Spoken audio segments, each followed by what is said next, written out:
To you, welcome to the Republic of Football on 97.3. It's the first Sunday in the month of February 2026. I guess you were wondering where we were yesterday. There was no Republic of Football on Saturday, so today we're going heavy on the matches coming up in the English Premier League, the Spanish La Liga, the Italian Serie A. We'll take you to Germany as well. We'll touch base in France. And then there's more football talk for you. This is your place for all the preview, the reviews, the messes, the oosh and the ash. It's all live here on 97.3. If you're watching us on TV, we're live on Channel 1 TV as well. If you're a big fan of YouTube, just type City Sports Ghana. We are there.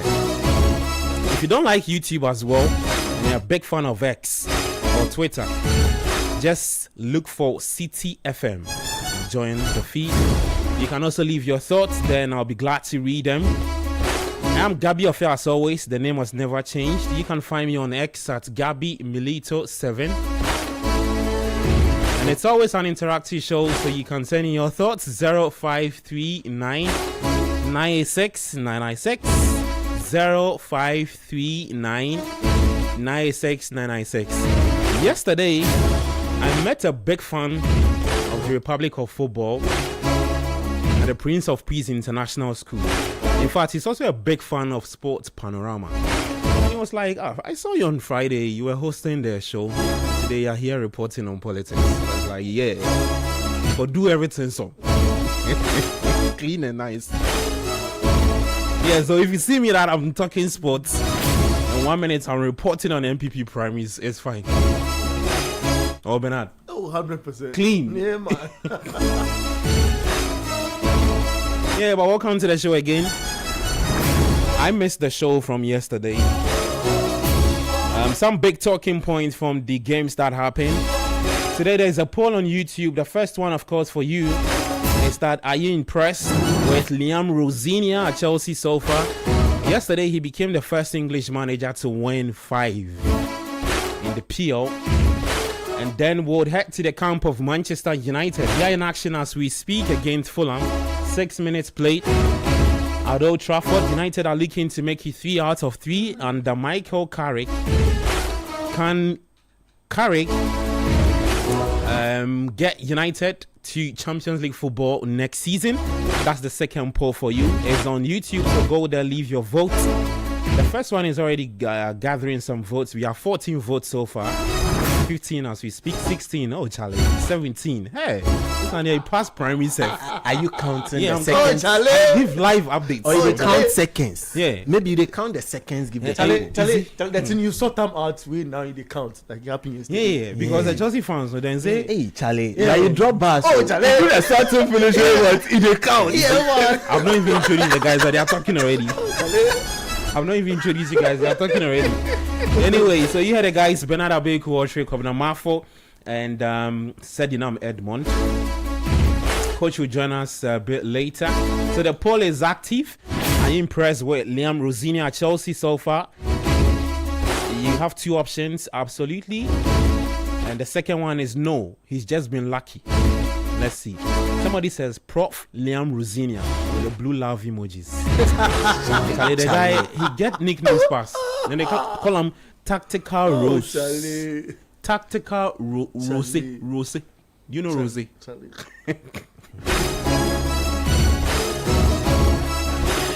Yeah, welcome to the show again. Let me take you back to let's just do a quick review, right? And then okay, so before we do the review, let me just give our viewers and listeners the games that are happening in the PL quickly, and then we'll do a preview of the games later. We'll start with review. In the EPL, as we speak, at the Villa Park, is Aston Villa taking on Brentford. It's goalless in that game, 7 minutes played. When you head to Old Trafford, United are taking on Fulham. It's also goalless. in that game. And then at the City ground. There's a goal coming right Please, now. quick update. Luke Shaw is limping. That one is Oh, happening well, live. at the Guy, City- Luke Shaw's been limping He's for years. limping. He's always limping. He's At the- limping. At the City ground, right? There's And actually a then goal. goal! Oh, I beg you, take your time. Abeku. At the City ground, there's a goal there. Nottingham Forest have taken the lead against Crystal Palace. Regular.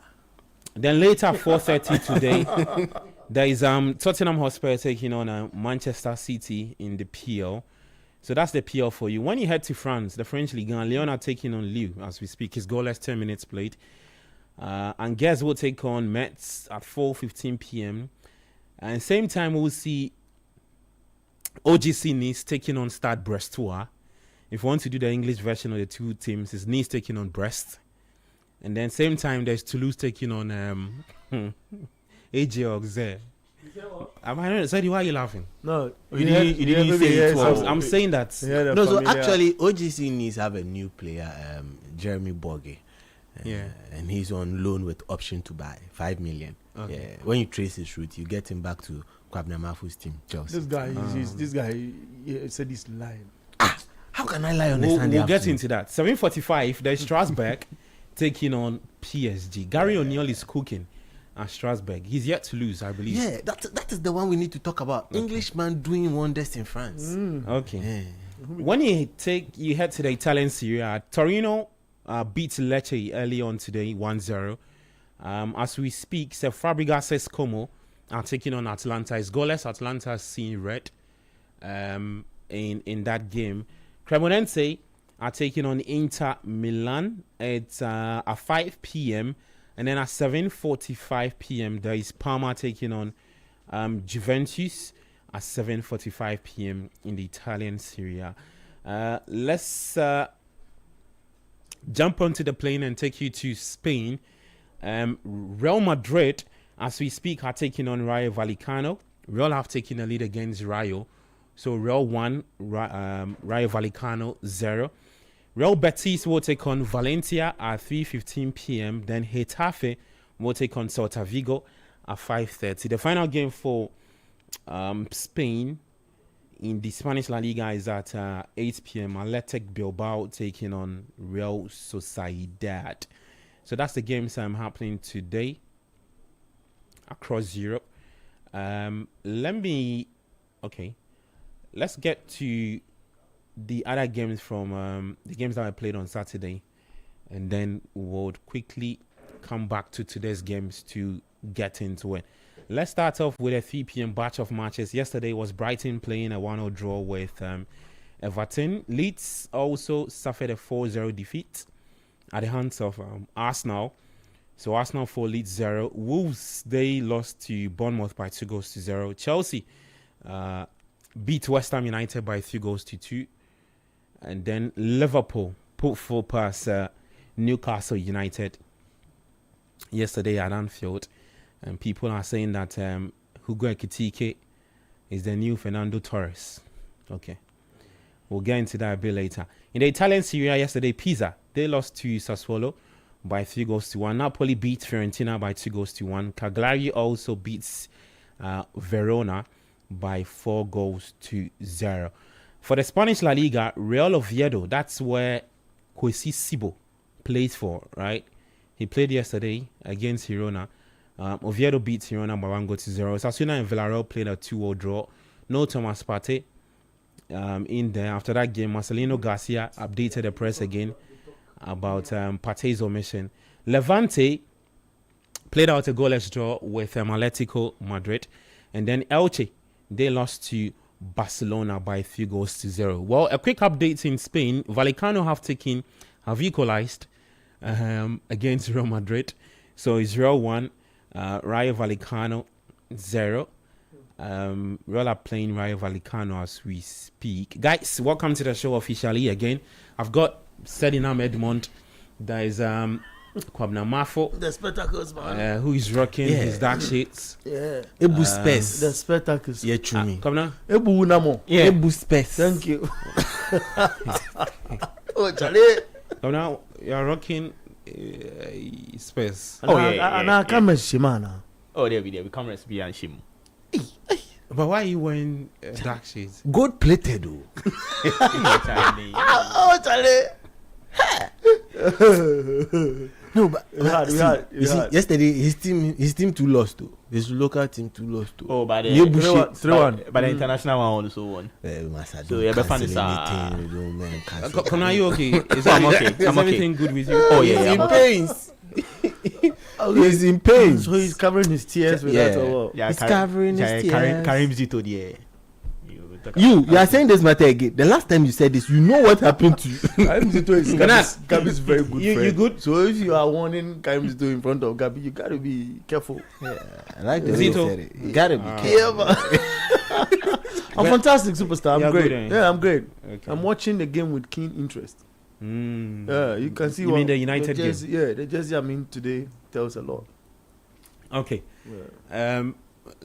Sadi, how Yes, are you? sir. You are rocking a Bayern Munich jersey today. Yeah.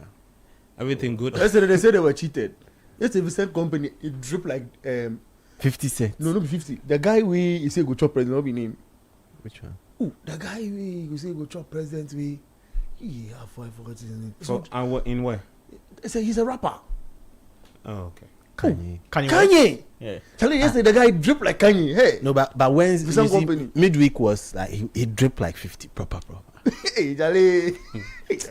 Midweek, Charlie. Now the drip day 50 level. The But guy they worry now. You know, they worry. right now, it's only rappers. Yeah. So yesterday the rapper was cheated. Oh, they said after the game, He said they that's went to what the he- dressing room of the referees. And Yeah, no, he said he was cheated. Though. He didn't understand, But what had it- happened in the game. But to have my thoughts on that particular game, I watched it and I'm trying to understand the part that was The cheat code, Yeah. was used or something. I'm trying to understand it because Charlie, the people. No, it wasn't. Yeah, Look, the people play- from the everybody play beginning well. of the game, the people started creating important chances. Let's not. They played with their heart. Yeah. Oh. Yeah. So if it happens, it was a point. I feel he should not be too much worried about it. He should go into his dressing room and try and tell the boys what to do in their nest, because every opponent comes with a certain style of play or a certain approach in trying to amass points. And I feel as a manager, he should be able to get to the understanding that look, these things happen in football. Yesterday was just not one of the days for us. Is there a penalty? Yeah, there's a review. I say I'm watching the game with. See, Marco Silva, guys. If we digress, forgive us.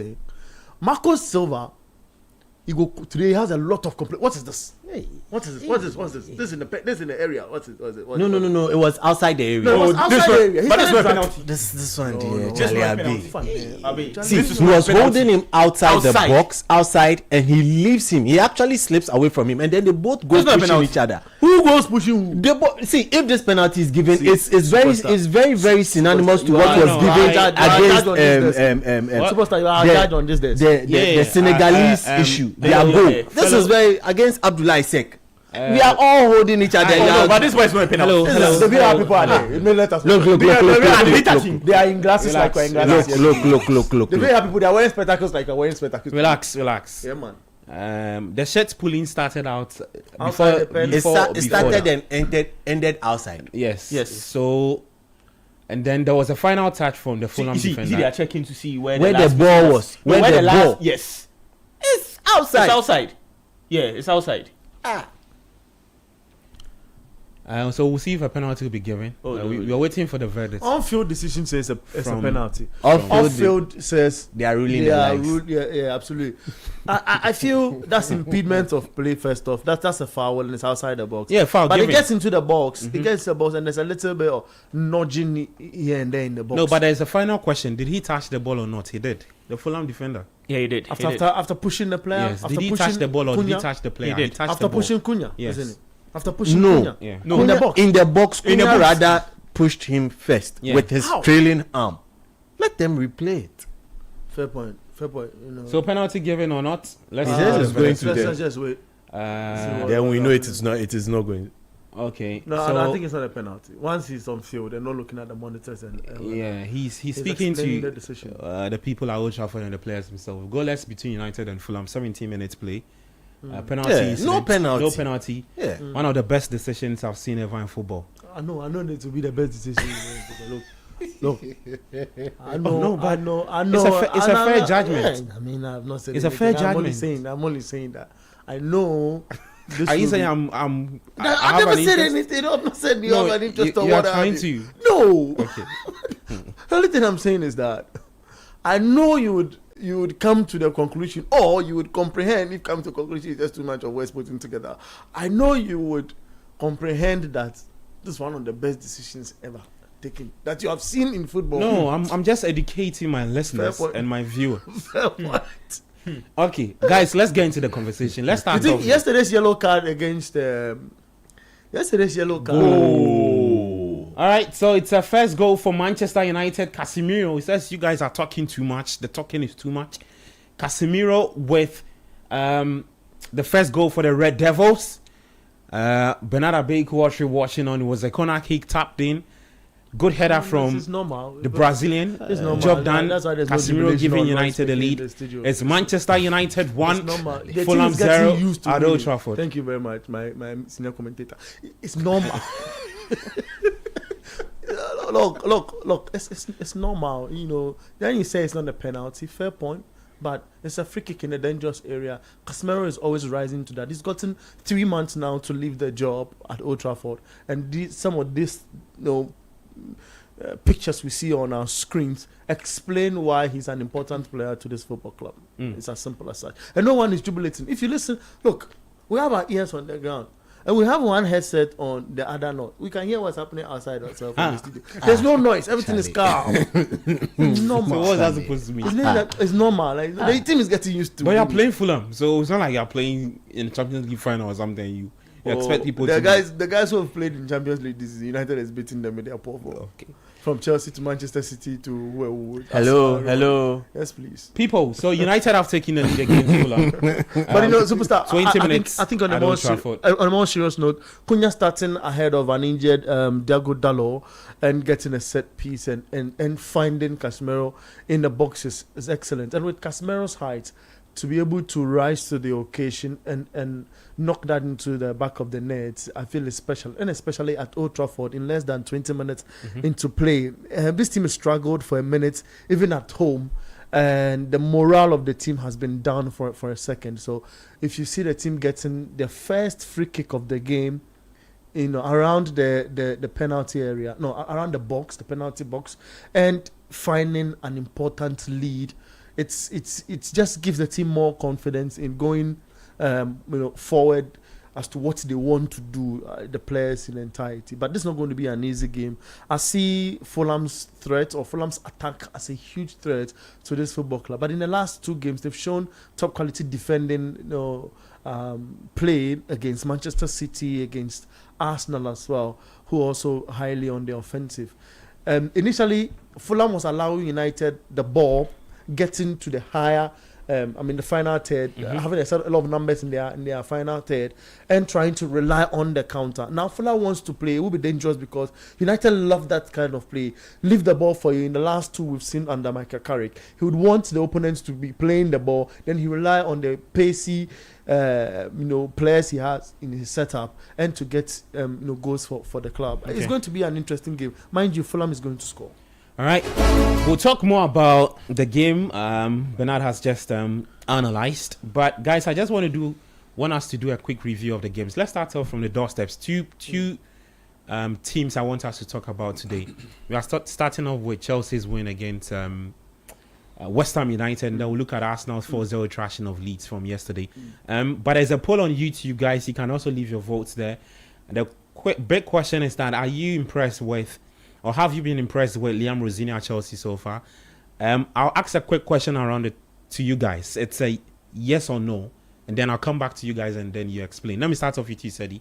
Impressed with Liam Rosini? The answer is absolutely no, or just he's just been lucky.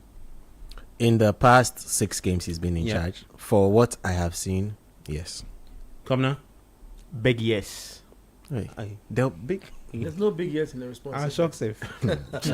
Absolutely. I go for absolutely. So 3 out of 3 for Liam Rosini. Yeah. Okay, Sedi, can you explain? Just 1 point. We won't spend so much time on this. What? It looks like I have to regulate because if I allow you guys, you will talk Today you are officiating official. Yes. So you have the next. Sorry, you At have the same time, you are the you VAR. have the next. You have the next 3 minutes. It's now All right. 2:23. In Yeah. 2:26, you should be done. So Liam Rosinier, aka Rosie, aka Uncle Liam, aka Uncle Voice Out. He's been speaking a lot, but as a manager, since joining a club, and you are being given the opportunity to actually speak a lot to the media on numerous occasions, having the different kinds of interviews, speaking a lot about different players, always coming to the rescue of players, saying positive things only about players, even including the ones that have been ostracized from the team. Okay. I would have to give him that he has been a good speaker. But when you are brought into a job, in terms of football, you don't only need to be a good speaker. You need to be someone who would actually make things visible on the turf. So far, people might say he has been lucky because the new manager bounce has carried him. But we have seen coaches join certain clubs and new manager bounce. The ball did not even bounce for them to get the new manager bounce. Let me give you an example. Charlie. Ruben Amorim. And note, if you allow somebody to interject, It's okay. I won't add it to your time. Ayo, okay. Thank you for that notification. But in as much as it may You look like the like way I'm moderating the show today, yeah? Yes. Nice one. in as much as it may look like he has been lucky, what are some of the key things that he has done that Maresca was not doing? Okay. The key things that he has been able to do that Maresca in his latter days was not doing is that he has been able to shield the team from noise. Okay. So the outside noise hasn't gotten into the place. Not only the outside noise, there is a lot of noise in Chelsea. They have autonomous departments working in parallel to the management department. And as a manager for Chelsea or a head coach, you need to consider all these departments before coming out with your final 11 or even final 18 or match day squad. So it's quite difficult for managers or head coaches we've seen under the likes of Maresca possibly make this happen. Number two, so far he has been able to implement one of his key tactical changes. That is having a double pivot who are constantly close. And who are they? We've seen him do it with Santos and then Caicedo. We've seen him occasionally also do it with Enzo and Caicedo. But constantly we've seen Caicedo in that particular scheme of things. Keeps them very close together and protects the back four. But then again, in as much as, since my time is very limited and it looks like my time is exhausted, I've added 1 minute because Kobna interjected. So no, I set the rules. And I'm the only person who can bend it. Thank you. You're Good. So that's to say that if somebody interjects, if I'm impressed with what you said so far, Okay. I can choose and decide whether to give you an extra or not. Your Lordship, thank you very Please much. proceed, sir. Thank you very much, Your Lordship. So to end, I would like to point out one of the unfortunate things so far that Rosina has been doing. We can point out a lot of positives. Okay. As I'm bringing my submission to an end, he needs to stop experimenting with the squad. Okay. Against Napoli, he experimented with that starting lineup. In the second half, he was able to fix it. Yesterday, he repeated the same mistake again. Experimenting with the starting lineup, especially with the laterals. Okay. And also, I think by now he would have seen that the key to unlock Garnacho is in the Atlantic Ocean. Because it looks like that case for now is gone. Okay. Your time is up. Thank you. Oh. Kobna, talk to me. Explain why you said a big yes. 3 reasons in the next 3 minutes. It's 2:28, so 2:31 you should be done. Thank you. Okay. So we shouldn't interject. No, leave me. Okay, so Also leave me. Liam has been able to do something so brilliant. Hey, what's a bono? Is that part of But that's his time. So yeah. Okay, please proceed. So Liam has been able to do something brilliant, and he has said a lot, which is very true. First of all, how he's able to read games so well. That's very brilliant as a manager. As a manager, you should be able to read games and be able to change things ASAP, and that's what Liam Rosina is doing. The only thing is that someone will say the experimenting is too much, especially yesterday when Chelsea played against West Ham. But sometimes you can't blame him fully because of the independent medical team that is with Chelsea right now. So it is making him not get his winning team, because who will change his winning team?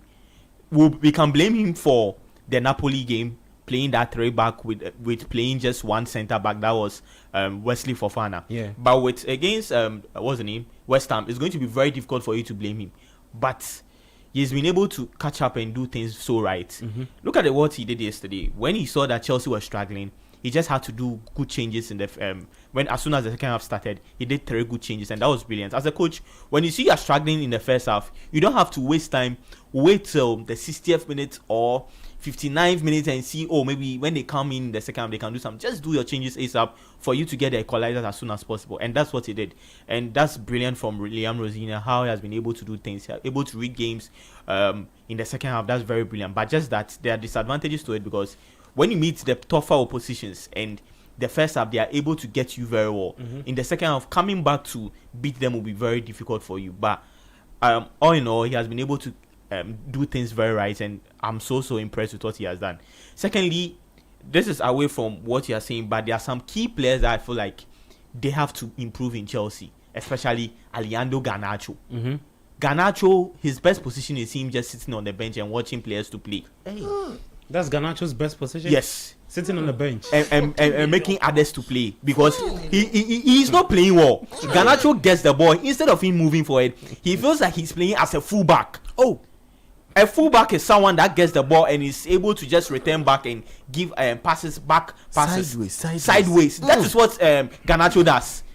As a winger who is able to move forward and able to dribble, Garnacho doesn't do that. We don't see that from Garnacho. And it's so shocking that Chelsea make a lot of transfer, a lot of money buying wingers, but we are not able to get any proper winger. Gittins, Garnacho, Neto is on and off. He begs. Apart from Estival, who is able to improve. The rest of the players, Chelsea buys a lot of wingers, but they don't improve. So they are buying TB. And also. Okay, your time is up. Thank you. Bernard. Thank you. Thank you for protecting me too. Hey, come now. Contain myself. Is that Garnacho's best position is where? Sitting on the bench and watching people play. I had to control myself because he's on time. If I laugh, I will add extra time. No, why you didn't? I've not understood your point. Leave me. What I saw from Garnacho yesterday, and it's not just yesterday. They leave me.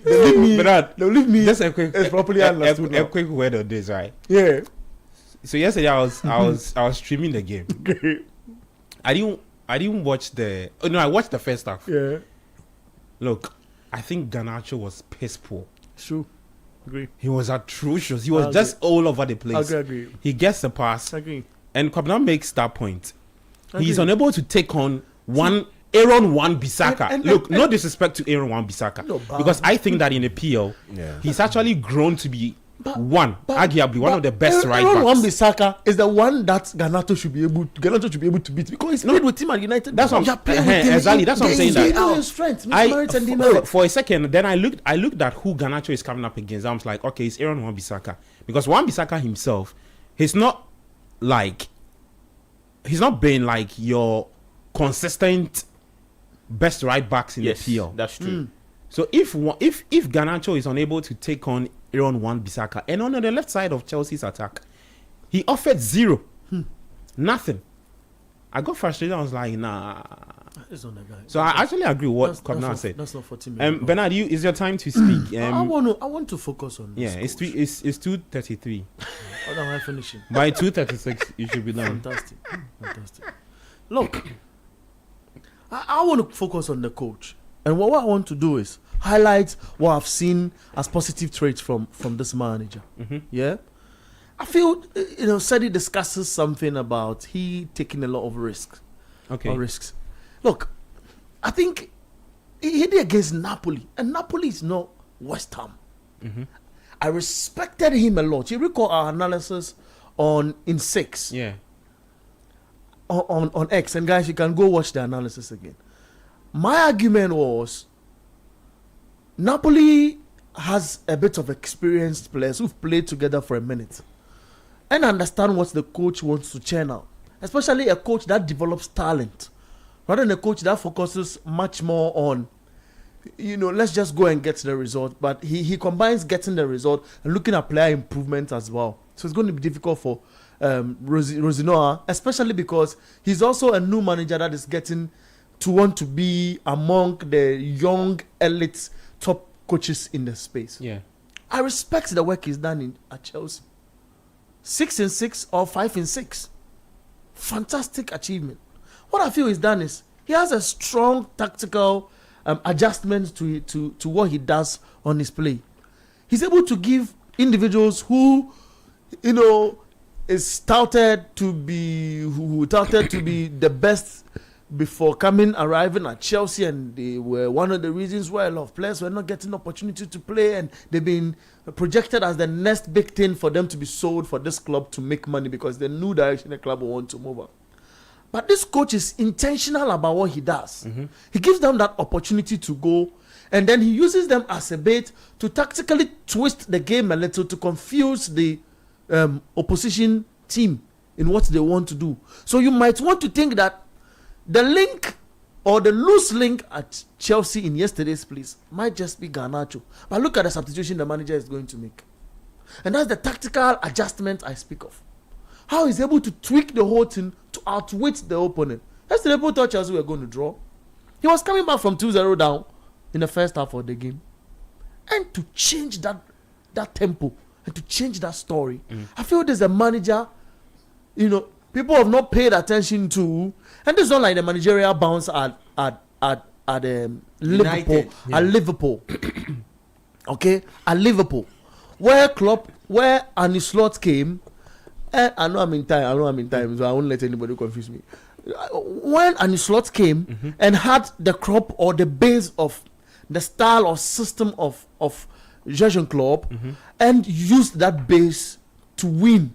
And when he was given his right players to want to teach them how to play football proper, he began not knowing what he wants to do. But you are not the timekeeper. Importantly again. Yes. Your time is up. About I started at 30 what? Okay, so if it's 55, 59, you're done. If it's 59. Yeah, the seconds reach 59, you're done. Because it hasn't changed. I started at 34. They say I'm going to finish at So 12. importantly, the time So is going finish on. it. Importantly, I feel he's laid the foundation that has granted the right result. And the right result is what we are seeing in the Chelsea lineup. Okay. And the basis is that I want to first off unite the team, bring the fans also together in that shell, and get all departments of Chelsea speaking one. Time is up. Thank you so much.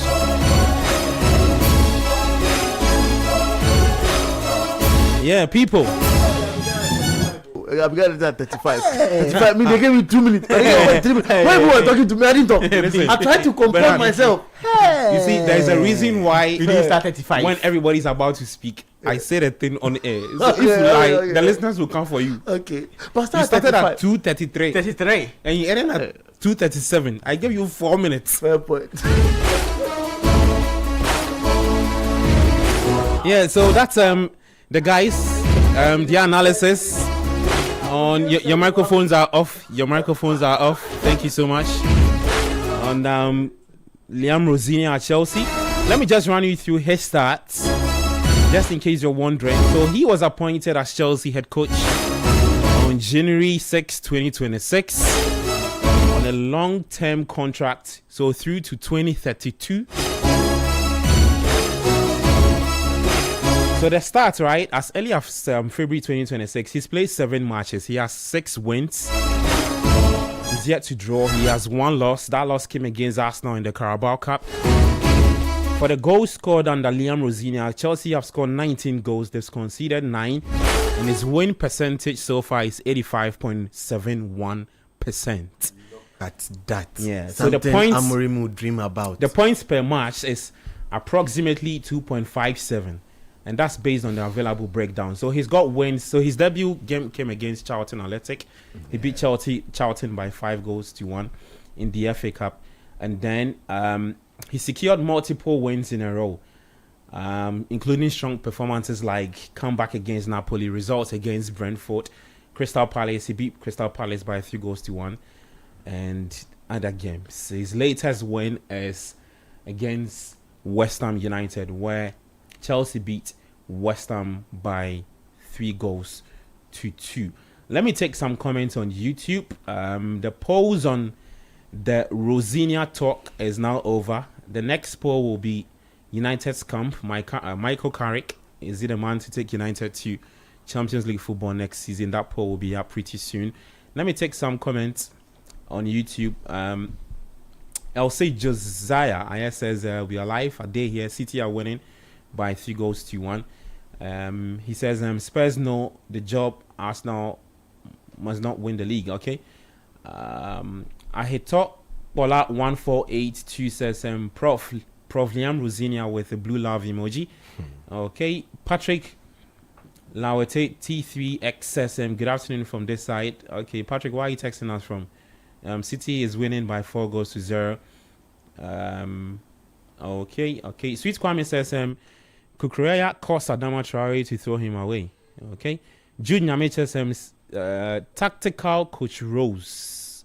Sweet Kwame 357 says science teacher philosopher Rosinia. Danny no Plaka 6989 says West Ham look comfortable to be relegated. Okay, some more messages. Samuel Odum 3771 says Hugo and Viet with a salute emoji and a love emoji, says Kerry Dio. Okay, Junior Mitchell says Kobna is representing Mr. Rose with his glasses. Oh, darling. Okay. Sweet Kwame says Pastor Beku, be careful over there in your words of Benjamin Ketia. It says, guys, how was Todibo the only player to be sent off in a Chelsea game? That will be the next topic, real quick. We'll share our thoughts on that and then we'll move to what? Why was what? Todibo the only player sent off yesterday. As we speak, United are still leading Fulham by 1-0 as the at Old Trafford. Let me come back to the messages. Sweet Kwame 357 says Chelsea fans will come back on Liam's head for his sack. Okay, he says Kobna, the Gen Z president. He said, man.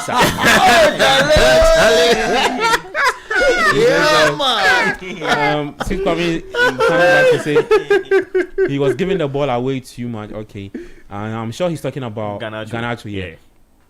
He says Aaron Wan-Bissaka is good at defending, but his offense is bad. But he gave an assist yesterday, guys. So the polls, right? The polls we put out on YouTube, have you been impressed with Liam Rosinia at Chelsea so far?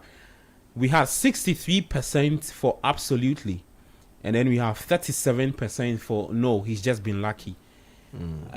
So 51 people voted. Yeah, that's the EC announcing the verdict. After carefully sorting out. Yeah. The ballot. It's the Shining Brother Commission. Yeah. So the next poll will be up. Edwin Kwakofi doing the magic behind the scenes. We get into the camp of United. Michael Carrick, is he the man to lead United to Champions League football next season? Speaking of United, 42 minutes played at Old Trafford. It's Manchester United 1, Fulham 0. When you head to Spain, Madrid 2 are doing things. They are playing Rayo Vallecano.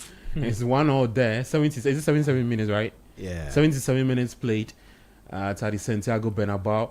On WhatsApp, the message we have there, you can send in your thoughts, 053996. Someone says, Republic of Football back and live with a fire emoji.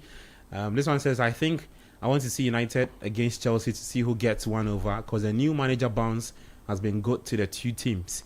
Liam has been good so far. I'm sure Chelsea's next coach name might start with Moise or Reese. With the way they are going from Enzo Maresca to Liam Rosinia, the way Adama threw Kukurea yesterday, I think he must consider WWE. Yeah. From Nathan from Kaswa. Okay, so the next poll is up. Is on YouTube. Michael Carrick, can he guide United to UCL qualification this season? We have yes, I believe in him, and no, they'll fall short. Yeah, so 3 votes already, 4 votes, 5 votes, can counting 6. Oh, Charlie, keep it coming. Nice one. Guys, let's talk about Adama Traore. I don't know what was happening to him. Let me start off with you, Bernard.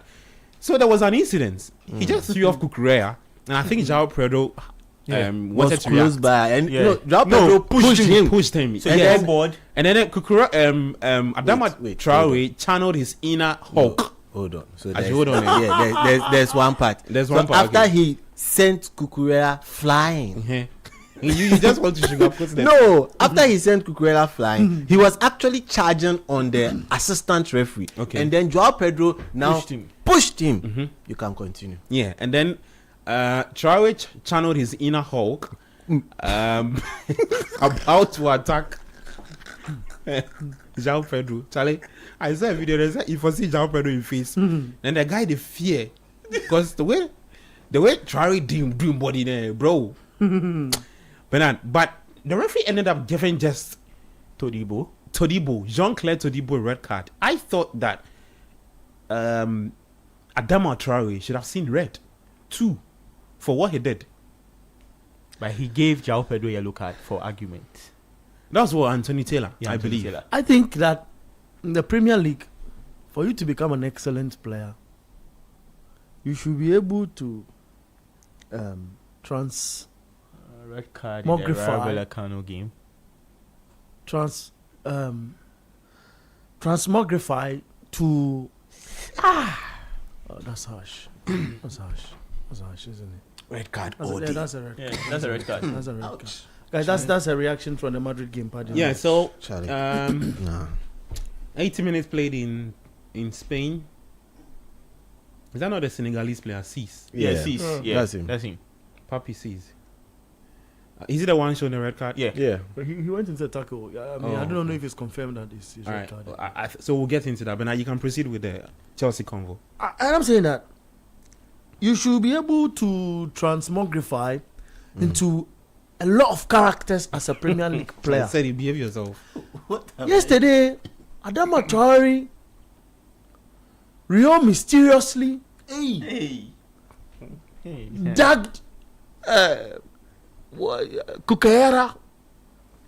Search him. Go and search for the ball. And all of a sudden, the Adama Traore, who I'm super disappointed in, decided to then go make complaints. And then all of a sudden, the John Cena in João Pedro quickly activated itself. I wanted to go in for You Can't See Me. So when he went for the You Can't See Me in, towards Adama Traore, then Traore decided to be the hawk. He charged. And I think for that charging, intent alone should send the guy Intend to kill. out of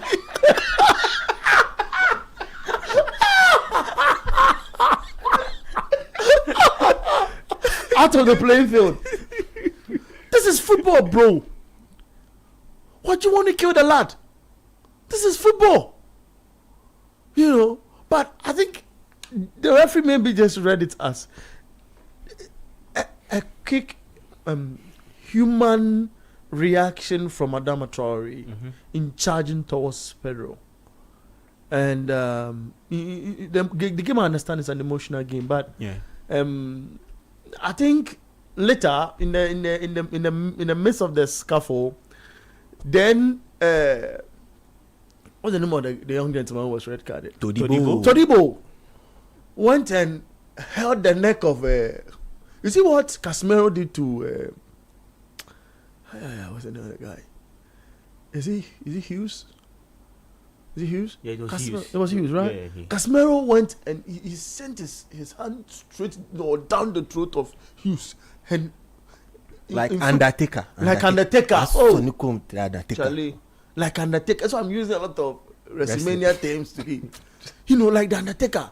He just went into, grabbing his neck, and that's just uncalled for in football, because I feel in the first place he was not even involved in the action or whatever that was ensuing in that area.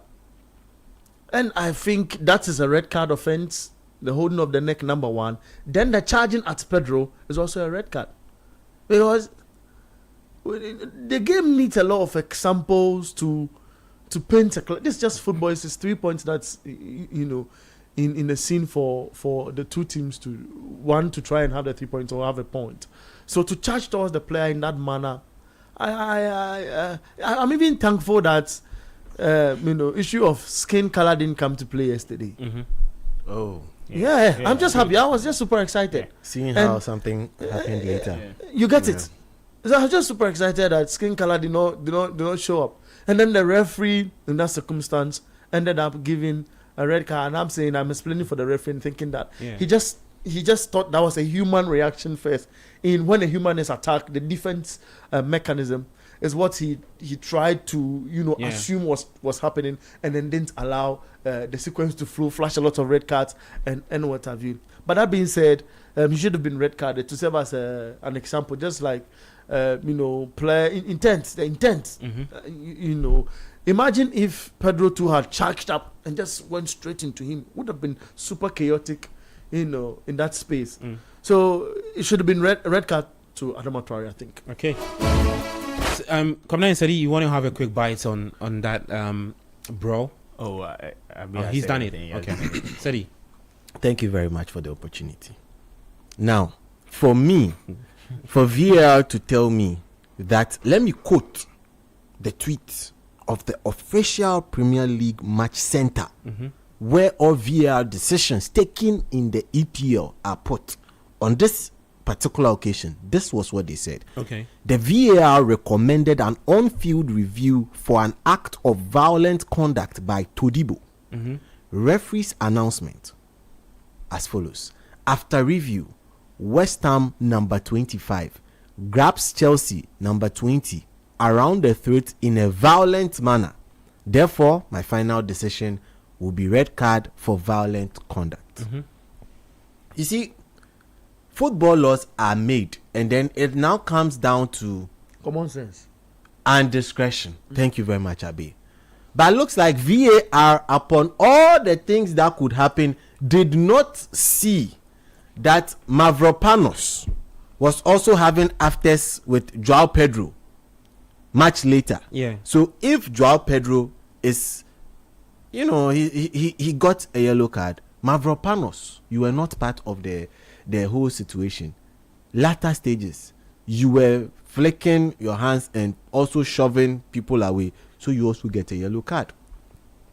In addition to Mavropanos, another player who should have also gotten a card was Adama Traore. If we are saying violent conduct, the charge of Adama Traore can be considered a violent charge. Because Adama Traore was actually also going at the assistant referee.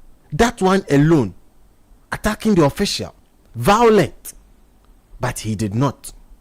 Now, other players who were there, who deserve to have actually also gotten some caution, include the likes of Ariola. Ariola, where did you come from? Who called you? Robert Sanchez, who called you? Fofana, recently you have been able to keep yourself fit. You saw your player being pushed. You rush. You are going to. He was hopping. You are Did going. you see the run? You are going after who? Adama Traore. Cucurella, who was even thrown away like a featherweight champion. Well. He stood up, looked at the situation, shook his head and started walking away. Because what had happened to him in the flash, only he knows how he was thrown away. So for me, in this particular instance, He was lucky they didn't grab his hair. no, for he's lucky his head, like Yeah, they he did didn't not go against the. the advertising Audience, hoardings. yeah. He's very, very lucky in that instance. And for that shove and stuff, the referee is saying that's not violent enough to require another red card. That is the question. The inconsistency in refereeing in football, not only in the EPL, across everywhere, is worrying. It's disturbing the game. And referees, I know some of you are listening to us. Please, we know it's discretionary powers, but discretionary powers must be put to use efficiently. Now look at this red card. See, the red card should have been wholesale. Yeah. It should have been Anybody wholesale. who was involved in the brawl. Get something. Yeah. Get something.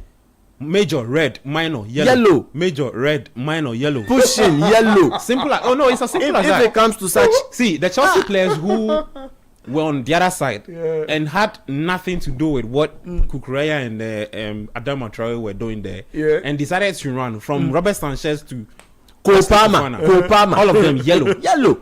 for decent because or for whatever it is. But don't you think they also came in to just separate them from fighting? The situation was already, I thought, was slightly under control. Yeah. Because when they dished Kukureya into the Charlie, easy. No, but let's if you had to translate that, it would be very Samuel. What to Kukurela? Yeah. I don't know, people. But you see, in summary, right, and drawing curtains on this, it's not a good look for football. Adama Traore, if you get body, If you say you, I personalize it. I know. Oh, he's a player I like a lot. Yeah, myself. Yeah, he's a player I like a lot because you don't often see him in situations like that. this.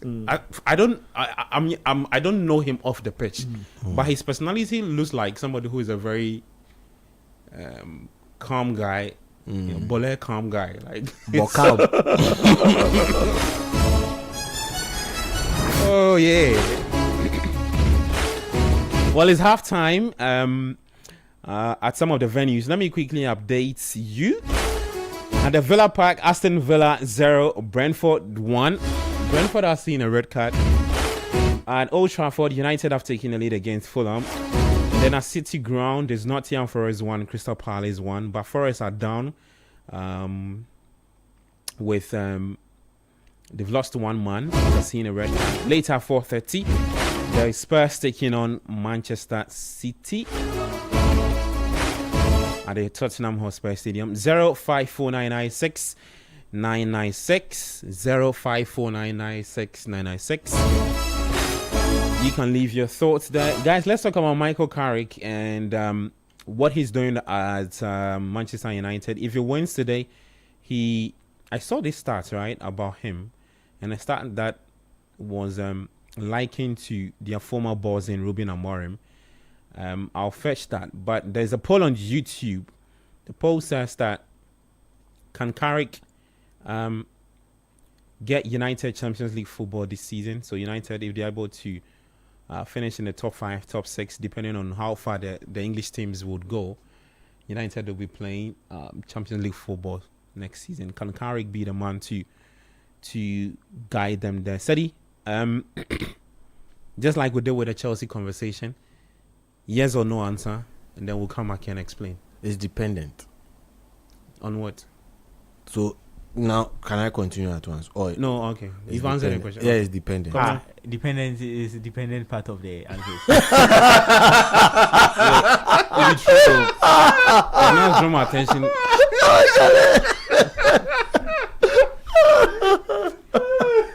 No, you have to choose another answer.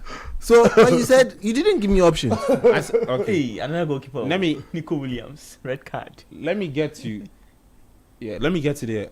So it's two answers. Yes, I believe in him. No, they'll fall short. Go for a shot. I know that's where you go. Come now. So you come back and explain. I believe in him. He also wants to go for. I believe in him. No, he falls Okay. short. Bernard, I believe in him too. There. yeah. So it's yes, I believe in him. No, But why they'll didn't fall Pablo short. say yes and said I believe? Yeah, in he him? said Why- yes. part Yes, of the yes, answer. I believe in him. Yes, I Yeah, believe in yeah, him. yeah. Fantastic. Yes, I believe in him. Okay, so 2 out of 3. Yes, please. You Agenda have the next. Right. You have the next. Said he's starting off with you. You have the next 5 minutes to explain. You see, the Chelsea fans will come for you and No. tell you that this I- one you are I- saying I- 5, the other one you you say can't 3. confuse the I am, moderator. Please. I am the host Please. of the show. Thank Yes, you very sir. much, I moderator. choose Supreme and Court. do what I like. Yes, sir. please. Your lordship. The next time you say anything, you're better 2 minutes. Steady. Hey, You have the next 5 minutes to explain why you think United will fall short under Carrick. all right. Anybody interjects, I add 1 minute to your No, time. so you take from their own and give me. You know, you can't tell me what to do. Okay, your lordship. So am I starting now? Yes, please. 258 sharp. The 58 has almost ended. 259. Thank you. Now, so reason why I believe that they might fall short is quite simple and does not solely hinge on the man Michael Carrick. Michael Carrick as an individual has come into the club and has made the boys believe in themselves again, which is a key factor to how they have been performing lately. Let's take away the tactical change that he has also done. The key factor is the belief he has given the boys to play. Okay. Now, outside that belief comes a lot of things. United have not been able to maximize a couple of players under their umbrella because of something in football known as injuries. And if we always would pray against injuries, then we can start looking at the bright side that, oh, because Manchester United will be playing 1 game a week till the end of the season, then there's a likelihood. But how pivotal Ahmad is to this United team playing the way they play to get the kind of results they have been getting, then we need to look at it again. Should something happen to him, even a knock, what happens in that game? Typical example, this game they are playing against Fulham, 53% of Manchester United's attacking options, the path they are choosing to go via is through Ahmad, relying solely on the young gentleman. He's not disappointing. But is there strength in depth on the bench for Ahmad in case of any incasities? That is where the first question comes to. So I'll bring it down to something known as injuries in football. It can cause Manchester United to miss the target, invariably causing Carrick to miss the Champions League target. Another one, I want to say something. if you say something, give me that. Another one is the kind of opposition they would be playing. Let's look at the kind of games United have coming. Okay, their next game's coming up, right? Their next games, they are Okay. playing Tottenham next. Tottenham Hotspur is not an entity that we know which kind of Tottenham would show up, because they have proven that this season they are the leaders in injury. Leaders in injury. Wow. And their coach has become sort of clueless to how to get his team to play. So Tottenham Hotspur, it's a very, very winnable game for them. West Ham, we have seen that they can be stubborn, but if United show up properly, they can win. They can win all the games, but there are certain key games that would determine the kind of United that we are going to see. The kind of United that would prove whether they are ready for the big stage. The kind of United that would make us know that they are out of the trenches fully. They'll be playing the likes of Aston Villa much later. They'll play Newcastle. They'll play Aston Villa next. Then they'll go and play the likes of Liverpool. They'll then go away to Sunderland. Stadium of Light has been an extremely difficult place for even league leaders. I know they beat the league leaders last time out, but Stadium of Light has proven to be an exceptionally difficult place. They will then have to play Liverpool. Liverpool look to now be on a little bit of a bounce. We don't know how long that bounce is going to A last. little bit of a bounce. Yeah, it's a little bit of a bounce. Okay. They are going to play Everton for me, which is going to be a very tough game Are they where? Hill Dickinson Stadium. at the Hill Dickinson Stadium. Okay. It's going to be a very difficult game. So how United are able to piece together a team which has strength in depth to get them across the line does not solely lie on Carrick. Carrick can come out with the strategies, the system of play, and then try and execute it. But without the personnel and looking at the opponents that you play would show whether United really are ready for the big leagues. Okay. So it is not solely dependent on Carrick. If it were to be your time is up. How would I know? But you are keeping. Oh, okay, you are 1 keeping. minute. Okay. If Please proceed. if United are really committed to this, the most important part again would come. Should they lose, what would be their response? Oh, okay. How the team picks itself up when How would they pick themselves the dry up? patches? Yeah. Okay. Because this patch would end. Should they lose, what happens? So I want to see their response to a loss and then how they behave in the absence of key players. Because injury in there, it will come. All right. Thank you. Law-abiding citizen. Thank you very You much. went according to the No, time. I left some so that I will interject. How many did you leave? Seconds. Oh, but it is my Prerogative. yes to Yeah, me, I won't even talk for 5 minutes. Oh. Less than 5 minutes, I'm done. Come now. You still have 5 minutes. Okay, so let me start. It's 3-4. You are finishing at 3-9. Okay. Yeah. So you believe in him, right? yeah, Okay. cool. Yeah. Before you do that, and I'll every time I'll update your Kwabena time gets the again. mic, he gets a go. Yeah. So Madrid have taken a lead against Rayo Vallecano. It was a penalty. Brahim Diaz involved in that. The penalty looked very Cage. sketchy Sketchy. Better word. because the guy just in his attempts to clear the ball, the referee. Actually, referee. I think it's one of the difficult jobs to do. Yeah. Because the way he was clearing it, he didn't look like he kicked Diaz in the tummy or in the chest. Senegalese right back. Oh. Yeah. So it's Morocco, Senegal, all over again in the Yeah. La Liga. Antoine Mendy. Yeah. Come now. Okay, so it's 3-5 now. So you end at 3-10. Okay. So for Michael Carrick, so far so good from him and able to beat two big teams, that is Arsenal, Manchester City. It's not easy. It's very good from him and that's so brilliant. One key thing that he has done is that he has made the players believe that they are better. They are good players that they will be able to do very well. Secondly, there's been players that he has been able to shift in and put in good places that are really playing so well for him. The likes of Kobe Menu playing alongside Casemiro in the what's the name? In the double pivot is so brilliant from him. Yeah. Pushing Bruno Fernandes to playing as a number 10, making him move around freely is one brilliant thing that he's also doing. The previous manager, that was Amorim, they weren't allowing him to do that. So he wasn't having the freedom to move forward.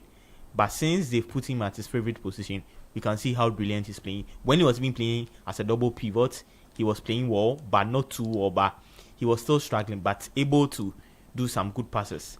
Now playing as a number 10, he's doing so well, and that's so brilliant for Michael Carrick and also the players. For the injuries, Sedi said injuries are to come in terms of maybe some of the players who go for injury, and if they go, which players are going to replace them. The same thing applies to Chelsea. Chelsea, for example, when you look at Chelsea's wingers, let's take it right now. Neto goes for injury. Estevao is injured. Are we going to depend on Garnacho? Yeah. Are you going to depend on Gittins? And those ones, some Ghana Premier League players are better than some of them. So that's the same thing. So that is how Liam Rosina also suffered. So for injuries to come in, but for United, I just feel like there were times that when some of the likes of Ahmad Mbumo went to the what's the name, AFCON. United, how many matches did United lose when I'm not sure they lost just one match. When they went for the AFCON, they were still able to do so well. Under Carrick. No, I'm just talking about the previous manager, but still, when they went for, you said something about Diallo getting injured, the key players. So if Diallo is to get injured, No, he but went for speaking AFCON. in context with superstar. Carrick, Is that how the things are going to be having done now? Carrick as You leave your moderation for as, people as, to as a key penetrate and factor. stuff. It's going to be interesting the next. No, hour. because he's misrepresenting me. No, he said that it's when going to be Diallo is to go for injury right now. Using Carrick but- as a starting No, point. So I am giving an example. Hold on. Why are you interjecting? No, because he's misquoting me. He misquoted you? Yeah. So allow him to finish his point, and then later, when we are done with the panel discussion, then you come back and say that okay, but you don't interject when he's making his analysis. So I have to award him some more minutes. Your Lordship. Bro, you have 2 minutes more. Okay, so I just feel like for those ones, it's going to come in. But how when some of the players left for AFCON, United was still able to play. I remember they beat Newcastle. Someone would say it's not under Carrick, but still that particular player played for Manchester United, which he was able to replace. Wasn't in the likes of Amad Diallo. Yeah. When even some of the players went for the AFCON, that was when we even got to even know that Dogu is so good playing as a forward. Mm-hmm. We saw him. Unfortunately for him, he has gone for injury. So that is what we're not going to see. But still, that is why the likes of Cunha is also playing.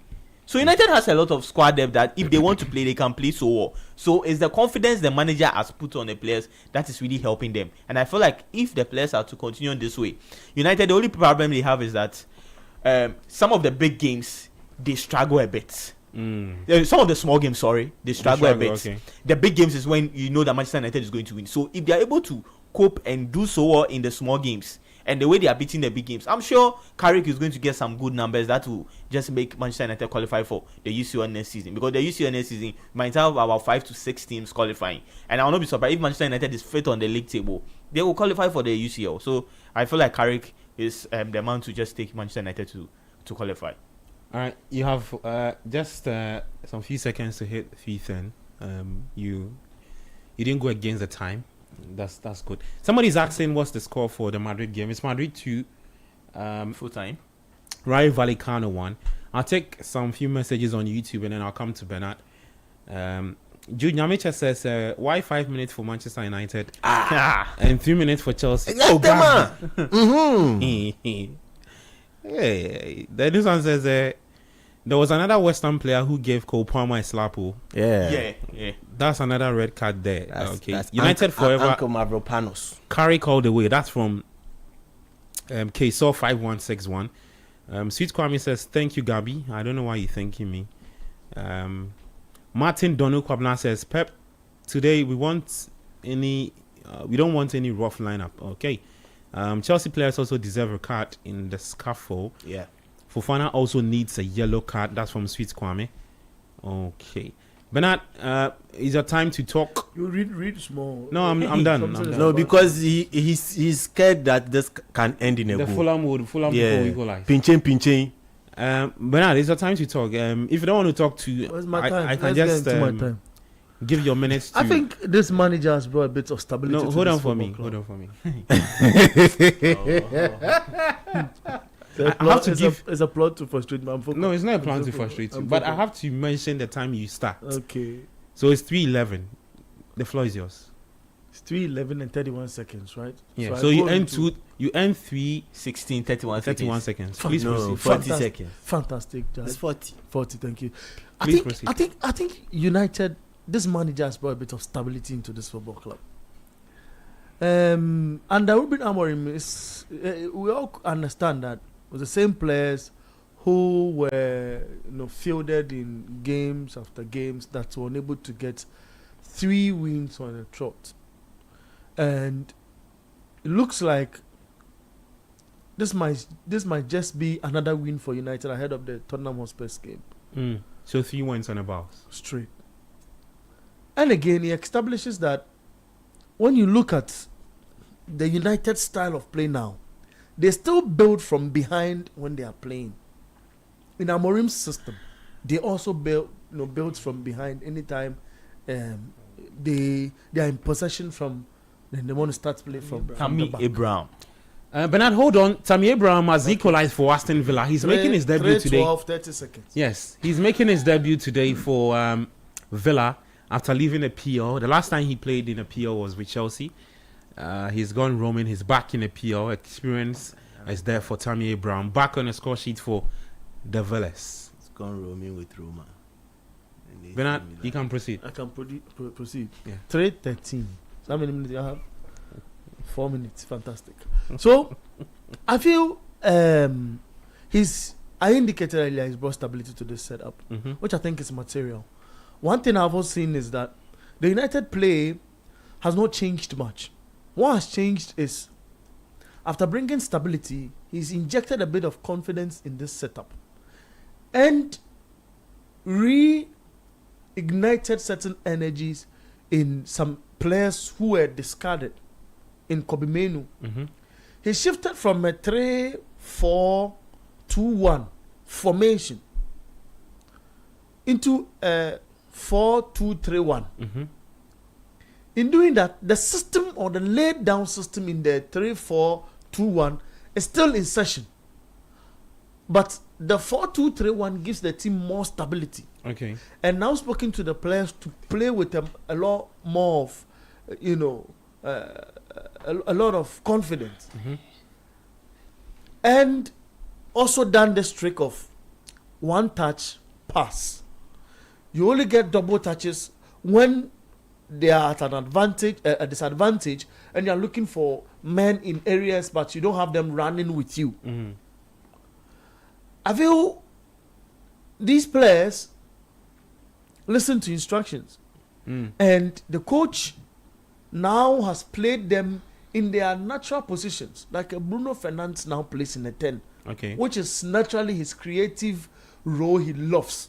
Players, like we understand, have different positions that they assume, but they have one favorite position that they excel there, which they themselves don't joke with. So they always prefer that one first. Like you pick a Dogo, the position he's playing now, when he was fit and in United's setup, he loves to go on the offensive more, because when he should combine, when you give the task to combine offensive duties and defensive duties, he tends to have 60 in one area and 40 in the other. So we don't see the best out of him. He's not able to do the 50-50, split it apart. For me, I feel with these pointers I've established, this is the gateway to UEFA Champions League football. Okay. One touch football, looking for players in right spaces. What a goal! What a goal! What a goal. My goodness! Cunha! What a hit! What a goal! So it's Manchester United 2, Fulham 0. Matheus Cunha. Isidogu's replacement. It was the pass came from He's Bruno not Fernandes, right? Yeah, he's not. So Bruno Fernandes just lays the replacement. pass to Matheus Cunha on the right side of the box with the clearness of strike to give United a 2-goal lead against Fulham at Old Trafford. It's Manchester United 2, Fulham 0. The Red Devils are making it 3 out of 3 under interim boss Michael Carrick. I'll put out a stat Tammy Abraham that if he wins today, he equals a certain Ruben Amorim's longest winning streak. Tammy Abraham's goal to assist Yeah. with chopped off. Yeah, also at the Villa Park, Tammy Abraham's goals has been chalked off because the ball went out of play entirely.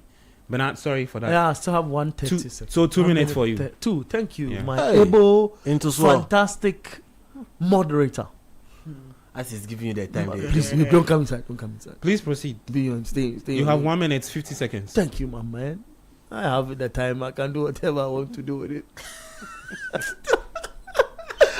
and I mean, goals like this, the kind of players. I recall when Bruno came into the Manchester United setup initially, he brought a certain energy, even though it was the same crop of players, but he carried the team along with him. I feel it's the same thing that Cunha and Mbumo are doing. They have brought a certain spice up front. They've brought a certain competition up front, and it has gingered the squad. And I read something intriguing, ahead of United's game, prior to he getting a little bit of injury and all of that in Joshua Zirkzee. He had wanted to move out of this club, but the kind of excitement and challenge the manager has brought into the setup, it has made him openly say that, look, he feels he has something to offer this crop of this team still, and the target is to qualify for Champions League football. Thankfully for us, the Champions League football is open. It's not fall like it used to. There are slots to be taken. And now the team is comfortably sitting on top of Chelsea in the 4th place. Can you give me 7 reasons, 7 solid reasons why United can't make it to Champions League football if they sit on Chelsea now? And prior to the season, Chelsea were doing something fantastic than United. 1 minute more. But there's somebody who, on this panel, have judged in his opinion and said that United will not make Champions League football because it's been shambolic. But the team, he got 3 minutes to analyze and indicated that the manager is phenomenal. Please, my time, I beg you. It's 11 to 1 minute now. You know, that team. 30 seconds. Hey, Minia. Hey, Charlie. No, but there's a lot of but people you said 1 minute Charlie, some few minutes ago. It will remain at 1 minute forever. Charlie. Please go. You have 20 seconds. Oh, you're done. You hold on. So I'm saying is that I think individually, you look at Bruno Fernandes, he's not qualifying for Champions League football. He'll be wanting to leave this football club. You look at players like Ahmad. Ahmad should be playing European football. You look like players like Lisandro Martinez, who've come under lots of criticism, but has been able to stop guys like Erling Haaland. Okay. He should be in Champions League football. Right. So the players Your time is are up. aware. Thank you so much, Bernardo Bakewater. Kwabena Mafo, and also Sedina Medmon. We're taking a quick break, our first break on the Republic of Football. When we come back, there is more football talk right here on 97.3 for you. We live on Channel 1 TV, YouTube City Sports Ghana, and then on X at City 97.3. The polls are still up. You can also vote. When we come back, I'll take those who believe in Carrick to guide United to Champions League qualification next season, and those who don't believe. We're back after this. I'm Gabi Affair. Don't change your dial. We'll be back soon.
From the break, this is the Republic of Football on 97.3. I am Gabi Affair. You can join the conversation by sending your thoughts through this WhatsApp line 053996 053996.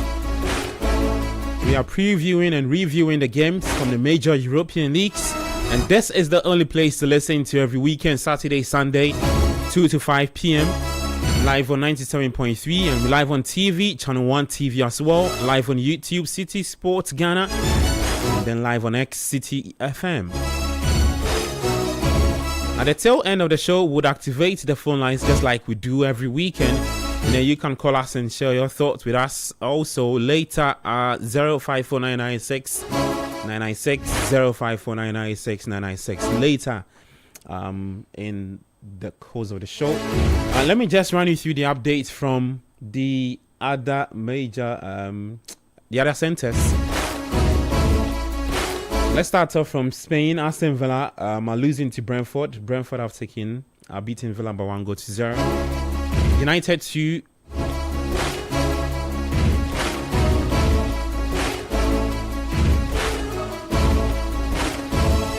Manchester United 2, Fulham 0. Nottingham Forest are playing goalless and 1-0 draw with Crystal Palace. So Aston Villa are taking on Brentford. It's Brentford 1, Aston Villa 0. When you head to the French Ligue 1, it's Lyon 1, Lille 0.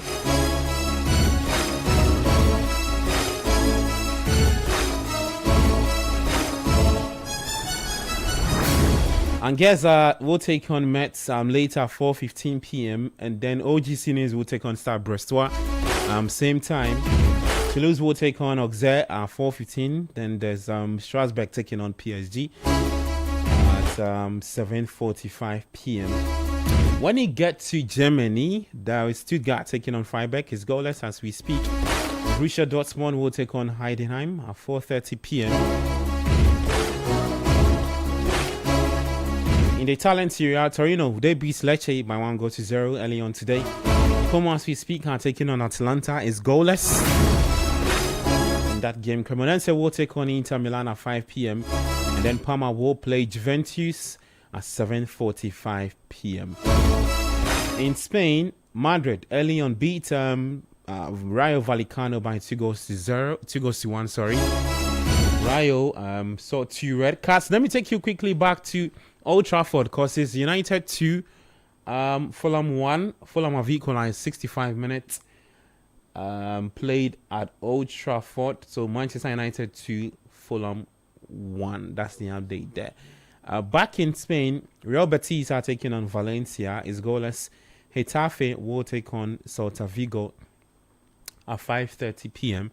And then at 8 p.m. there's Athletic Bilbao taking on Real Sociedad. Well, that's the score. So the update from the major European leagues. Let's come back to the EPL. Let me start off by running you through the starting 11 for the games that are happening in the English Premier League. Let's start off from the Villa Park. Aston Villa, who are taking on Brentford. As we speak, 62 minutes says Brentford 1, Villa 0. Villa started with Emiliano Martinez. Okay, so there's a check for the Fulham equalizer. What are they checking? Are they checking a possible offside? Yes, a possible offside. The on-field decision says it's a goal, and off-field decision says they think it's an offside. So, but even not to cut you, but even to check that offside, they are going through the motion of checking for possible handball as well in the lead up to the offside. But I feel that the player has his hand, he's jumping, and he has his hand. He can't have his hand straight by his body, so he has his hand sort of around his chest area, as he jumped. And we all know when you elevate, you sort of lift your arm in a certain position to balance your body in a way. So they're checking all of that in the mix. This is my analysis here in studio, but I mean, what the officiating officials say in there matters most. And the offside decision, 2 players, but Martinez was on the other player who had a bit of his shoulder, in an offside position. And he was receiving that ball to lay the pass to, I think, was the name of the lad? Cuenca? Yes, Cuenca. It's Cuenca. In that space where Cuenca hits the ball into the back of the net. So it's taking a bit of delay, some 34 seconds into that as it stands. But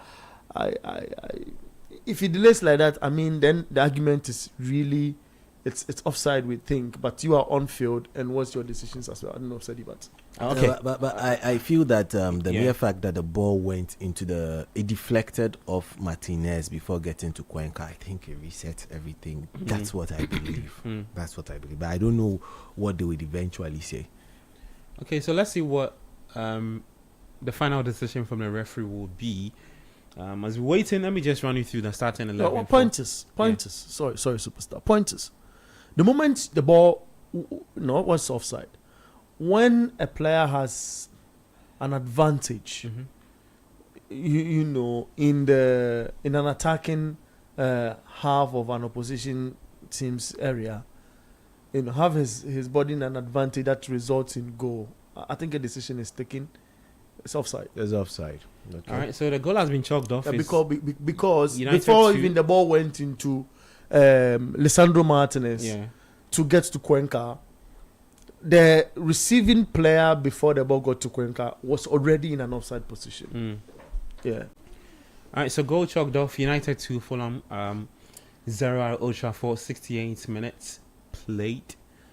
Big relief for the supporters. Let me take you back to the Villa pack for the lineup of the two teams. Villa starts in a 4-2-3-1 formation.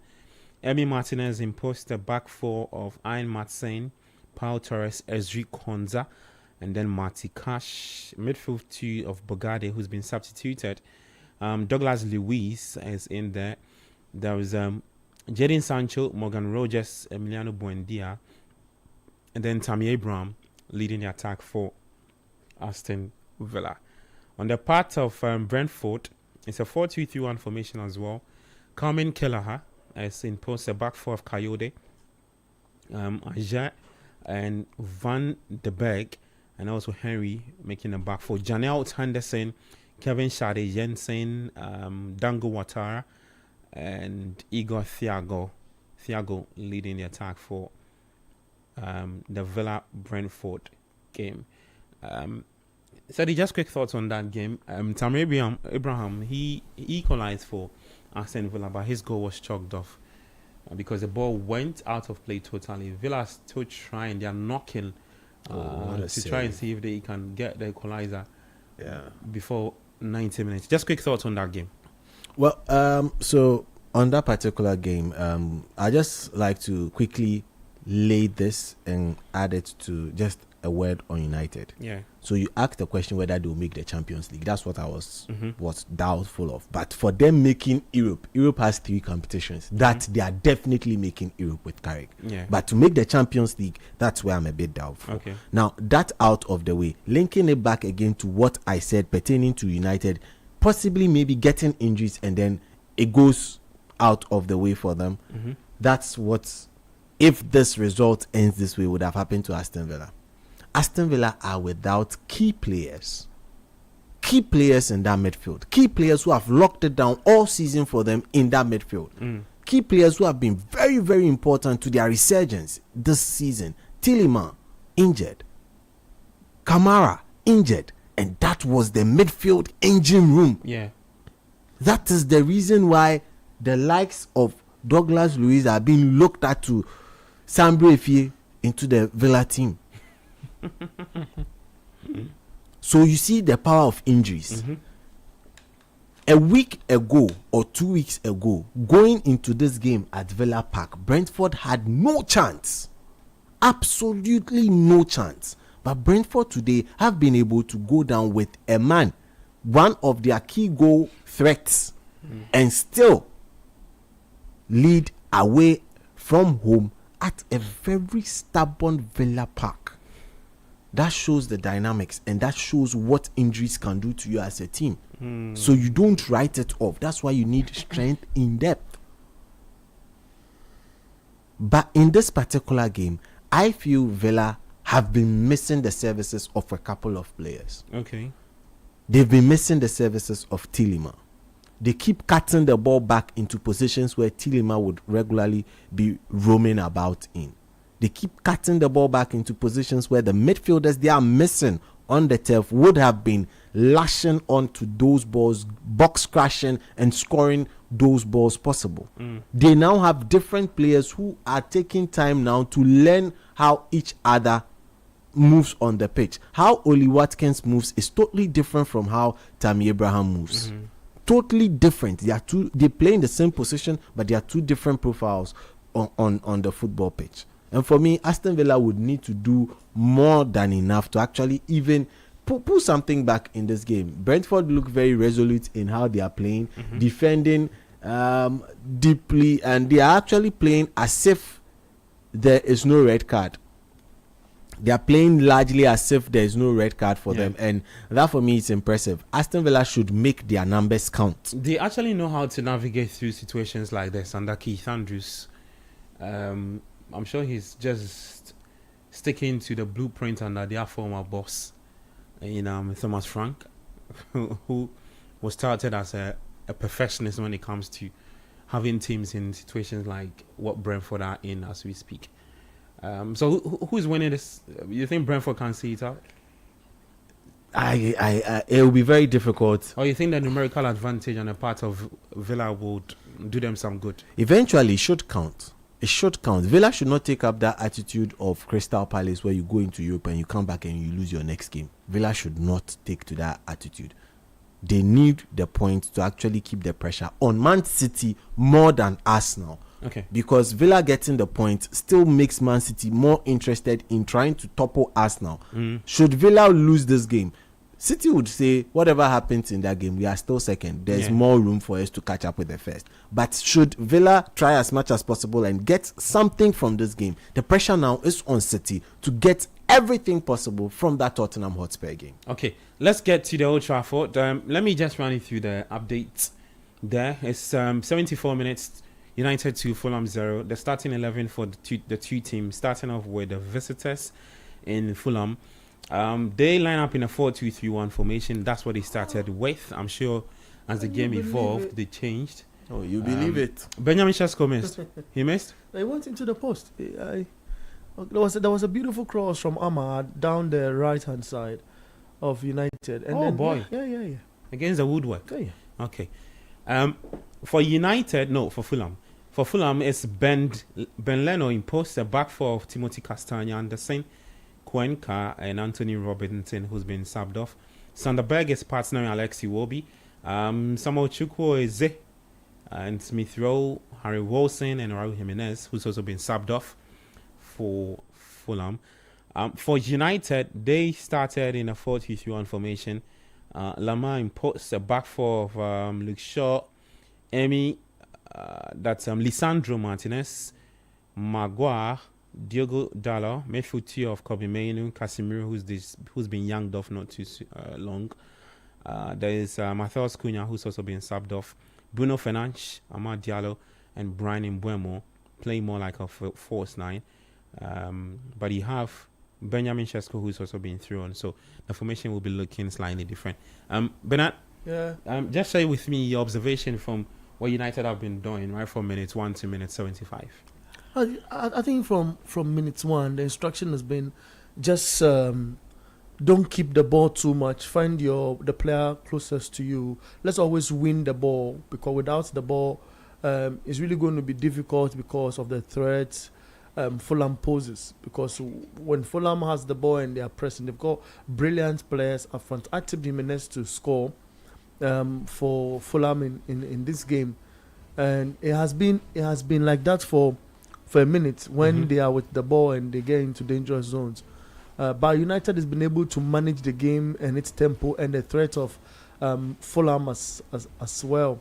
And I think there's something brilliant that Carrick is trying to learn, in wanting to become the manager he wants to become. The in-game management, what player to sub to introduce which player into. You like that more from him? I think if you have a brilliant player, you have to just know how to get the player to understand that he's super important to this team, and that even if you are bringing him from bench, you should be able to make that impact on the game. We record the last 2 games. Cunha, who was bought by United in the transfer space from Wolves, have been instrumental when he came off the bench in the Arsenal and the City game. And again, in this game, it means that on 3 consecutive games, Cunha has been assisting and scoring, which is important and instrumental for this team and its success and where it has gotten to now. I mean, this is a team that was 14th last season. The introduction of the goalkeeper in what's his name, Le Mans, has been excellent as well, because I feel he brings stability. Impressed with what you've seen so far from him, right? He's brought stability, and he's young. Strangely, he's brought a lot of stability at the back line. He's able to talk to players at the back in the shape to be able to keep the team structure on. And especially seeing Harry Maguire define all odds. I listened to that interview where he had his sister and mom surprise him, and his sister was like, anytime he gets the ball, she becomes scared. She's scared of what might happen and all of that. So I think to get him level-headed and to be playing at the level which he is also excellent for the team and all of that. So he has the shoulder. Watch his shoulder. What is happening is his shoulder. That's the part of the body that is in an offside position. It looks sketchy. Yeah, he feels the offside decision looks sketchy. But what I'm saying is that the player who was on Lisandro Martinez had his shoulder in an offside position. Now the rules are such that any part of your body. The line drawn didn't capture there. It captured it. He was not watching. The line captured. I watched, but I didn't see. Please listen. But I have had my eyes. The line was touching the backside of the United player. I have had my eye on this game. But we have also have our eyes. We are also watching. Throughout my analysis. We are also watching. And the point I'm trying to build is that when you were not watching, when the line had drawn on the backside of Lisandro Martinez, he also had the hand of the attacking player in an offside position. That's what I'm trying to say. Okay. And your highlight was only on the backside of the player, but you didn't look at the other part of the other guy who was really the subject for. Well said. Progress. So, I mean, that said, the offside situation well understood. I feel the in-game management has been excellent as well. United now don't look to be tensed or under pressure in trying to recover. They lose the ball and all bodies are behind trying to fetch the ball, and it's important. The other day we saw that easy, beautiful tap-in from Benjamin Šeško. He's yet to get into the scene again. I think in the other game against Arsenal or Manchester City, he also headed the ball into the post, or if not the crossbar. And today he does same in this game. I think the team is much more organized now. I think the players have believed in themselves because now he's gotten them to play in the positions they love. And this, Jimenez, I told you, I feel he's going to get a goal in this game. He finds himself in a dangerous position again, across from the right-hand side. They get into the area. He's able to beat Harry Maguire to the ball, but how to keep his calm and shoot the ball into the net. Maguire actually had his thigh across him. Made it difficult for Raul Jimenez to get that very final touch. They are of the same height. I feel when it comes to strength, maybe Maguire loves the bits of the shoving and all of that a little in that space. I think Fulham in general have not been bad. Lucky. They've not been lucky really. In the final third, I've intentionally not gone into talking about statistically who is leading who statistically and all of that. If you want us to get into that space, look, if you do the XG, United is at 1.58 in this game in terms of XG to Fulham's 0.87. The number of the percentage of ball possession in this game in this second half stands at 48 for United and 52 for Fulham.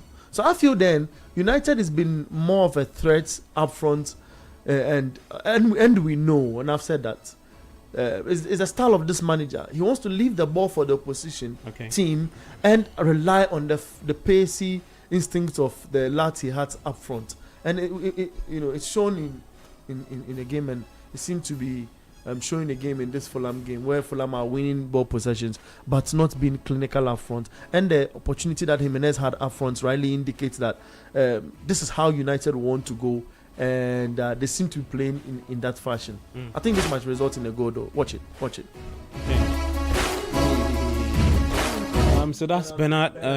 It's a penalty for Fulham. It will go under review. Why are you giving the review card? It will go under review. The yellow card will be revoked. The penalty will be dismissed. Oh, how? Watch the sequence of play.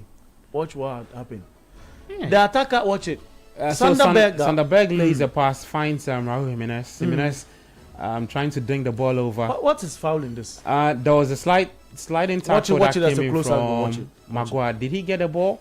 Nope, he didn't. Maguire didn't get the ball. Did he get the player? No, Yes, he didn't. he got a player. He didn't get the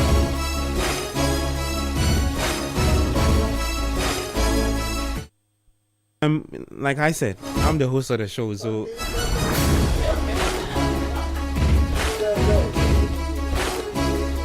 but on a real, I think we need to, I wish I could have a second look at that. Because a sliding tackle from Maguire, I think he missed the ball.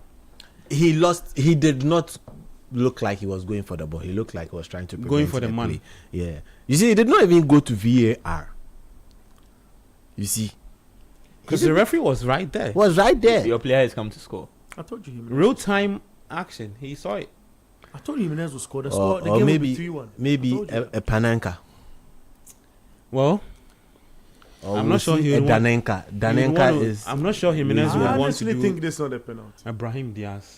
He missed the ball. He didn't go for the player. The player got his legs in between his thigh area. And then the player. And then the player threw Abi, himself how on can- the how can you field. tell me? Can this he story. score? Abi, how Yes. can you tell me so? Raul this Jimenez has scored for Fulham. As Manchester United 2, Fulham 1. You see how Exchange of smile that from is Lamar. that is what's supposed to have Raul happened between Chelsea and Jimenez. West Ham instead of this WWE action. I thought we finished that conversation. Both teams need to pay fines. Well, yeah. So it's 2-1 at Old Trafford. United 2, Fulham 1. 84 minutes played so far. Raul Jimenez equalizing for Fulham, who are the visitors. The poll is still on 88 votes and counting. We'll see what the United faithfuls and the neutrals also think. Guys, let's get to the City ground. Forest are playing Crystal Palace is 1-0.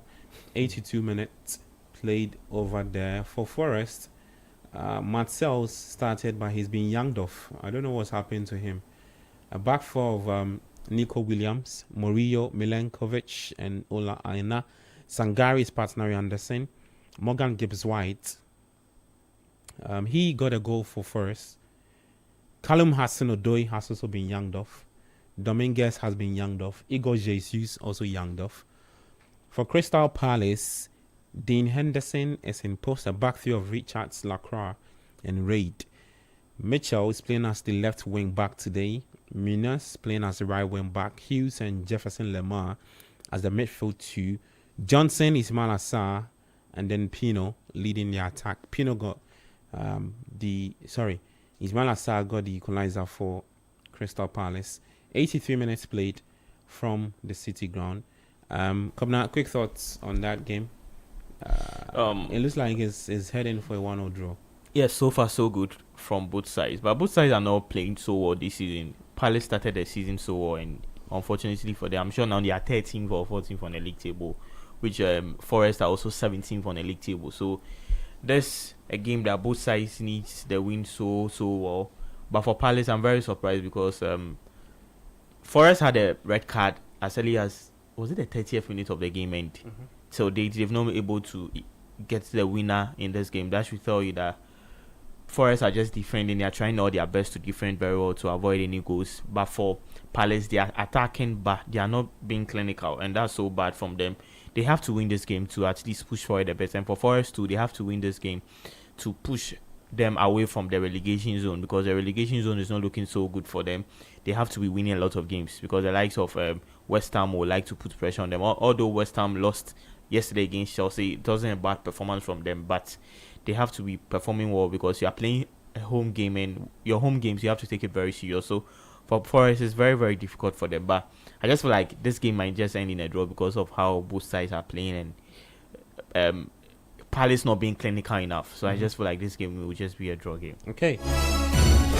Time now to take you to Spain. Early on today, Madrid and a dramatic 2-1 win against Rayo Vallecano at the Santiago Bernabeu. It was after Kylian Mbappe's 100th minute penalty made it 6 straight victories in La Liga for the Los Blancos. Eddie, just a quick thoughts on Madrid's win early on this afternoon. Well, a very difficult win for them, I must say. They are playing not so well, but it looks like everybody's just glossing over them because everybody thought that the problem was Xavi Alonso, and Xavi Alonso is out of the club. Currently, what is happening at the club is vibes.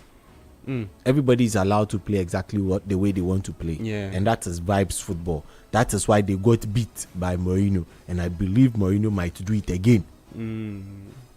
It's going to be repeat for them. You mean it's vibes upon vibes at Madrid? No. Cause tell me. Just look at. Just you cast don't your trust mind. Alvaro Arbeloa's tactics? At this point in time, he has not given us anything to be trusting. He has shown that he's giving the boys morale. So some people are calling him the Jama leader in the dressing room and all kinds of names, but I will not subscribe to that. I feel there are certain things that need to happen in that Madrid team to see them reach the next level. One of which includes that they need to sort out their midfield partnerships and know what role is given to who as at when, and how they actually find a way to move that ball forward. For how long will Madrid continue using penalties as their escape route out of games? For how long would Madrid need the opposing team to get a man sent off so that it gives them the possibility of actually winning the game? Tactics need to play at Madrid, and this weekend they were lucky. They still keep that 1 point gap between themselves and the Catalan Giants, and for now it's all well and good at Madrid for them. So we just see how long this vibes football would continue. Unbelievable. Well, so 9 minutes added at the VAR Old Trafford. kept long, so it's also So bad. United Fulham. You see the thing there, if you are winning, then you are criticizing everything. It's okay. When they added 9 minutes, okay. if they were losing, Yesterday, we can equalize. Yesterday during Chelsea's Royal Rumble. I like the name. me- Chelsea's what? Royal Rumble. After Royal Rumble in London. yes, please. After that, how many minutes was added to the game? I didn't watch the game. It was But five. the He just said, but the records are there. The records are he there. just said that he streamed the game. I didn't check. It's 5-5. Oh my word. Okay, fair point. So if after Chelsea's Royal Rumble, you want to bait me? if after Chelsea's Royal Rumble there was 5 minutes added on, and in this game there's 9 minutes of additional time. What a goal! Fulham 2, Manchester United 2. What an equalizer! Goal! 9 minutes. My goodness, that guy needs a pay rise. No, so this is a lad they brought in from Ukraine. Yeah. I don't know why Abeku is looking at me that way, but this is a lad they brought in from Ukraine, and he has struggled to actually find his foot in this particular Fulham team.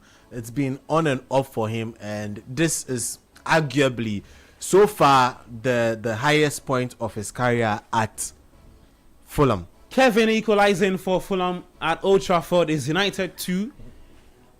Fulham 2. Bernard Abeku left to destruct. I like how you. And Sadi and Kobna Mafo elated. We are not. Me, I'm not elated. Me, I'm clapping for a beautiful goal. I beg you. We beg. I describe the goal. I describe the player. Look at the strike. Oh, this. You is see, beautiful. this is the problem here is with the United defense. It's true. I agree. Especially after Kevin laid that ball in between agree. Madurai and Ugarte. Yes. He laid the ball in between them and Yeah. then ran behind them and took the ball again and then slaughtered it. Yeah. I to thought the like far post. Ugarte should have closed him earlier, and that You was see- so bad from him. If you've watched Felipe Coutinho Hey. a lot, Hey, It's true. No, it's true. yeah, That's an no, iconic- that the particular goal, the spot goal. was called the Coutinho Junction. that's true. I remember. That's what Kevin has done to United. The Kevin Junction. It's brought a lot of Bends the ball to energy in the you. I far love right. it. I love it. I love it. Of the judge, it's like The excitement in the the judge is so happy. Absolutely. Of a judge. He bends the ball into the far right of the post to give Fulham. Oh my goodness. It feels like the changes didn't really help. Yeah. Because two substitutes actually contributed to I think United the conceding the Cunha second. Bruno is still on. No, Yeah, Bruno is still on. Bruno is still on. Yeah, he's playing from the attacking left position. It's a Casemiro. I feel like them. Oh, what a beautiful step over. Hey! Benjamin Sesko for Manchester United. It's United 3, Fulham 2. Easy. My goodness. And Bernard is just sitting watching. Shesko minutes. Shesko minutes. 1 Now, minute, what a let's goal. destruct. The second minute, let's. Now we need to find where Kevin Bassey was. Okay, That is think where I need he's to look supposed at the to be. sequence of the player. So I love the 10 from Bruno on the Brilliant. flanks. You know, he teased the player off, took his attention, and allowed the ball to roll. The player initially thought he was going to stop the ball, but he allowed the ball roll and then used his body as a a teaser to just get off him, and then Easy. Okay, we didn't get the same analysis Yeah, when Kevin scored. When Kevin scored, we didn't get. When Kevin scored, you didn't give us all of this analysis. When Kevin scored, he didn't give us all this analysis. Watch it. Allowing the watch ball it. to He run, used his beating body. Kevin Bassey. Beautiful. Taking him out of position. That's it. And using the player in defense as a wall. Watch that. To bend it. To bend the ball. Is Sesko right or left footed? Shesko is left-footed. Oh, okay. Then that's a good hit Yeah, that's with a his good right. It's a good hit. On the turn. Yeah, that's a really good hit. To do so with his right, That's tall. that's really good. I'm happy for him. He's going through a lot of criticisms. Hey, the Aston Villa game to 10 minutes. Yeah. Additional And then time. the ref is here. So it's United 3, Fulham 2. Oh, you watch it. Watch what's happening on the bench. 94 minutes. It's a relief, played isn't it? at Old Trafford. Elsewhere at the Villa Park. If you see a Sakura man smiling, 10 that's true smiles. 10 minutes added on. I'm saying that at the Villa Park. If you see a Sakura I'm man, updating my Aston Villa 0, Brentford 1. 10 minutes added on. Let me take some messages. This one says, good afternoon, City Sports. Good afternoon to you, Babs from Airport. He says, Liam Rosinia is doing well. Carrick is also doing well. But Noah in Madrid is not doing well. Hey, if it's true, he looks like a No, but hold on. No. The Madrid, Tell you, the Santiago guy- Bernabeu, when it's closed, it looks like Noah's Ark. Accra Sports Stadium. Akaspo Stadium. Noah's Yeah. Ark. Noah's Ark. No, really. When it's okay. closed. Let me take this. But the message. area that's located, look, if any top Abi, hope is- no. this point is dear to my heart. No, guys, don't do this. No, I'm begging you. I'm begging you, please. I'm begging you, don't do this. Continue. The area that the Santiago Bernabeu is located, and the development that which we see around the facility, I'm just begging, the government officials, okay, and I'm begging the office of the president, people who are close and are watching on their screens. Look, yesterday, I met certain top people in the governance structure who saw me and mentioned Bernard right away, and they are not football lovers, so I know they pay attention to our shows. Okay, so I'm begging them. I know they are watching. Where the Accra Sports Stadium is situated, it needs re-modification. If you watch the Santiago Bernabeu and where it's located, around it, it's like a center of a certain space that has a lot of beautiful developmental, structures around it. If you want to put it in that space, that shell, if we're able to to remodify the Accra Sports Stadium and make it a bit of a semblance, we put it into a shape that has a little bit of resemblance to what we've seen at the Santiago Bernabeu. It will become an iconic space for tourists at peace. Allow me, Charlie said I didn't hear me. But no, comparing the Santiago Bernabeu and wanting that kind of structure here, guy, that's over 1 point something billion.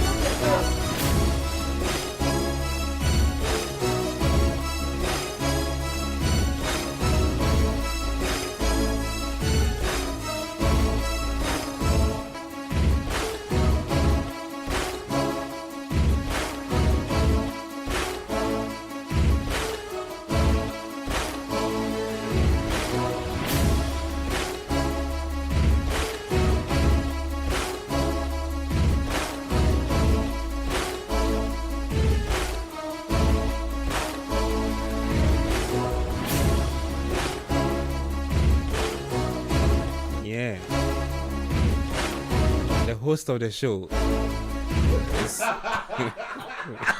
would always be the host of the show. I don't allow this on my show. You're shouting your argument to end here. It will end in the studio. Yeah. So that's Bernard and Sedi.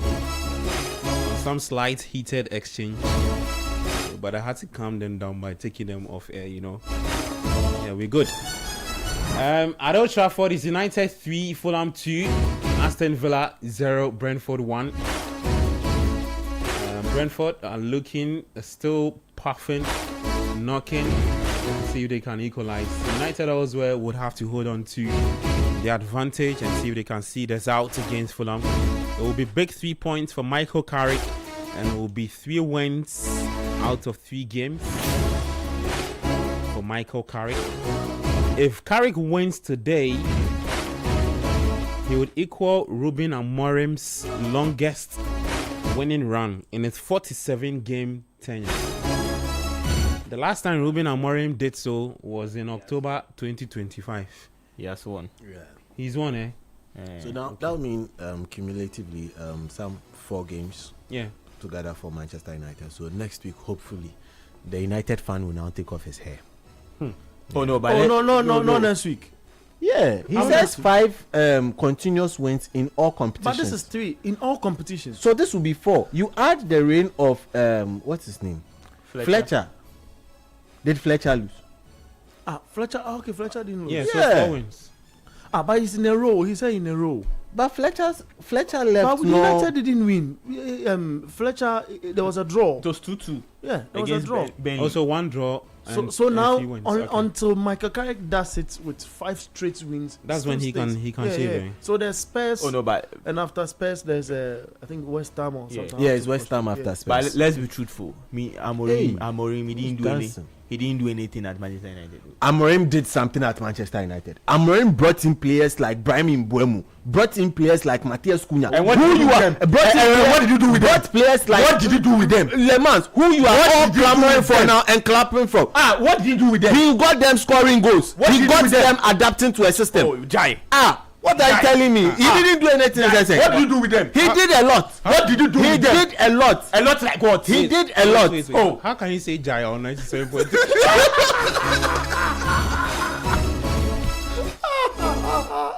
Oh my goodness. No, decide not to just come in, just be a part of this argument. Because Kobra was for me when the initial argument of that, he said he should allow me to speak my mind in relation to the remodification of the Accra Sports Stadium. Okay? Yeah. Imagine going to interview. Are you bringing that conversation? I'm not bringing, I'm just saying something. Imagine going to interview Ampofanka in that edifice if it is having resemblance with Santiago Bernabeu in Spain. And the ambience, you look at the sea, there's a drone shot. But we are in Ghana and there is Spain. In Spain, who are we learning from? Charlie, see, rails, the Accra Sports Stadium, when you go, you see the way the sea is close by, you see the way we have not been taking care of the metals, you see the way it's been shipping it. You want to go and put maintenance, that's maintenance. Santiago Bernabeu. That is maintenance. You want metallic thing. You want to put it there. Well, the game has ended. It's Charlie, Carrick 2, United 3, Fulham 2. See, did I say Carrick 2? Manchester United 3, Fulham 2 at Old Trafford. So 3 wins for Michael Carrick as interim boss. 3 wins in the back. He's guided the club to a 3rd win since taking charge. And the United faithfuls are happy with the performance today.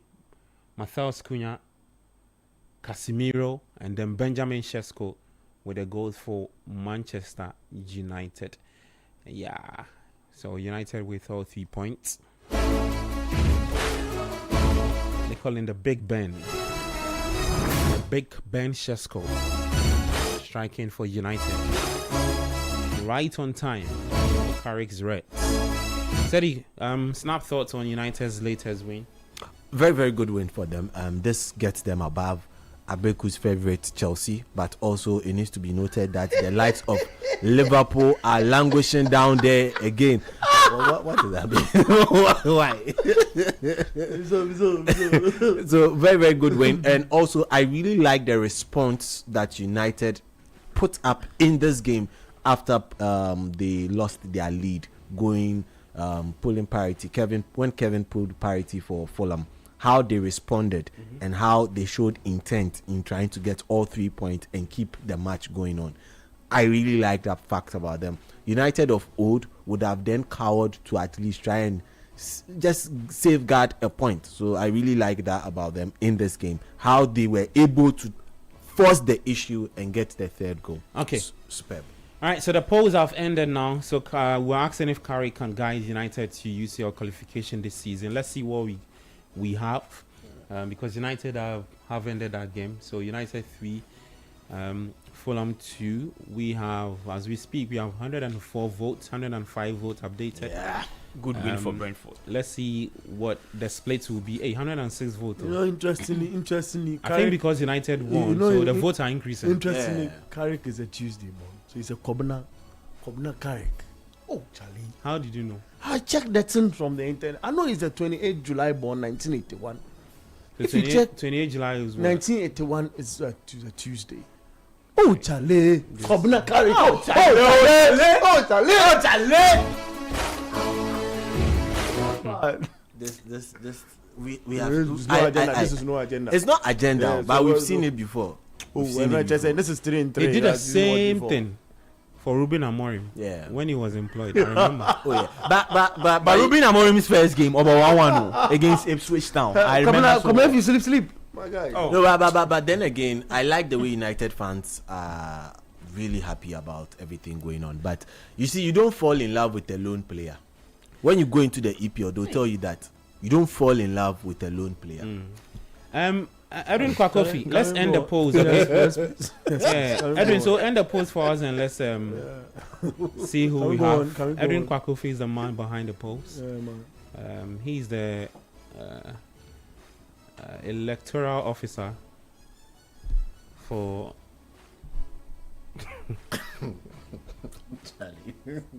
Gabi. yeah. The officer has ended the polls. So polls have closed 4-5 p.m. Can Carrick guide United to use your qualification this season? We had 76%. They say that yes, they believe in him. 24% say that no, they'll fall short.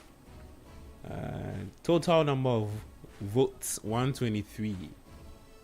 123. Yeah, Charlie. So what percentage says what and what says what? 76 say they believe in him. 24 say that they would Carrick will fall short. 24. Yeah, the same thing Easy. Sweet Kwame said. He said that Edwin was using AI to vote for the Chelsea fans. No. This Edwin is not here to speak for himself. So Edwin has he has hired me as a lawyer to speak on his Edwin behalf. saw the comments That's it. was laughing. That's it. You see, As soon as the polls ended, now he was like, Edwin is using AI for the Chelsea fans. I don't know who will be using AI to vote for the United fans though. Abeku. Yeah, but No comment. yeah, that's it. So 76 say they believe in Michael Carrick. 24 say United will fall short. Let's see if this would come to fruition. Raymond Dakota says yes, United to qualify for UCL next season. Sweet Kwame says Abeku. He just calling Abeku. Danny No Plaka 6989 says it took Amorim a 3 year to win 3 matches in a row. Carrick took 3 games to do it in a space of 3 weeks. Thank you. You see, Amorim. But no, when you say Amorim has not done anything for United, I beg to differ. Amorim was able to identify like important transfer targets for the club. Yeah. And what did he do with them? It's not what did he do with them. Amorim That was built the the base. foundation. I agree, It was I the agree. base. I agree. You get my point. Amorim built the base for United. If I put it to Kwabena, if Maresca did not win the Conference League, Maresca would not have gone with his favorite club to the FIFA Club World Cup. Should wear his glasses. The way he looks like said I look at the YouTube space. Charlie, it's scary. Madam Traore move. You know? Guys, the other games have ended. Aston Villa lost. Yeah. Fulham and Crystal Palace also shared a point. So 1-0. Snap thoughts, anyone want to touch on that? I feel Villa should be worried. Yeah. Especially you look at their charges and what they want to do. I thought Villa for a second they were in the Champions League. Yeah. Why have they dropped to? Let's check it. No, So they're still third, there. yeah. But they are third. And between Villa, the point between Liverpool Mm-hmm. and Villa, Liverpool have 39 39. points. So it's 7. Aston Villa have 46. That's Yeah. about 7 points. And now even It's Manchester 7 United and points. Aston Villa is now 5 points. 5 points. Yeah. And you lose again, and it's becoming crazy, isn't it? Because they want to stamp their authority in this campaign and make it for European football. Next game, they are going to the Vitality Stadium to play against Bournemouth. Aston Villa. And it's tricky. Yeah. Bournemouth beats Liverpool. Yeah. Bournemouth are recall. The last time my argument, I mentioned that Bournemouth have sold important players. Kekis, Antoine Semenyo, Dean Royce. Rabani. Dean Ilya Moyson to Madrid, Zabani. Yeah. Zabani. Yeah. What they've done and the level of football they keep still, playing is crazy. Thumbs up to the manager first off. Andoni And if you recall, I said that Andoni is not complaining like Oliver. Where when their best player is sold, he comes to the press says, I'm leaving at the end of the season. And on top, I feel I'm not being treated fair because they are selling all my best players and the hard work I'm putting in is going, south. You are not Liverpool or Chelsea Mm-hmm. or Manchester City. You get it? That if your players are sold to other clubs, you come and complain and all of that. What's the target of Newcastle in the league? You just become part of the top 10 teams at the end of the season and churn up proper talent and let the company or the club make money as well. Mm-hmm. And I see nothing wrong in what the module of the football club is. As if, they are chasing Champions League football and wanting to come the next season, combining it with other 3 important competitions and making it 4 and wanting to go into semi-finals of such competitions. No. So I feel Aston Villa should be worried if they really want to do this. It means that they have to keep certain class of players still in the team. Okay. And again, be not only competitive, but consistent with a certain kind of result. It started with them challenging at the second spot, wanting to fight with Arsenal for who wins the league. Look, the season where Leicester City won that league in 2016, right? Yeah. 2016. Yeah. There were a lot of big teams. In fact, all the big teams were really not performing at the highest level which we know them to operate. So it is important to understand that if Villa want to go in this fashion, the responsibility or onus does not lie. I respect the playing Champions League football. I respect that the competition is not one like that of United. So they come in every week, 7 days with fresh energy. But the Premier League is a super competitive league that if you want to stay in there and make a certain history, consistency is part of that. It took Leicester that consistent feat to achieve what they achieved. So if they really want to do that, good evening has to really be in a good evening to be able to, get the important result. Please, there's another United guy wearing a jersey. All right, let's take a listen to United striker Benjamin Sesko, who is speaking after beating Fulham by 3-2. It's unbelievable. What does it mean to you? What kind of boost does it give you in front of the Stretford end? This is what the Stretford end want to see. No, it's I think not just for me, for a whole team. It's just really important, especially because we're in a really great row now, and I'm just hoping and wishing that we can work hard like that, and win games. But it's another late winner, isn't it? It's another 3-2. Yeah, I mean, again, it's unbelievable. I'm really happy that I can help team like that, and that we can continue our streak now. Talking to Harry Maguire when Michael Carrick returned to the club, he was saying that Michael said to you guys, just go out and enjoy yourself, just play with that freedom, enjoy playing for Manchester United. No, it's true. He's saying this many times, and that's exactly what we are doing. But it's not just that. Also, like without the ball, you can see how much we work hard together, which leads to the great results in the end.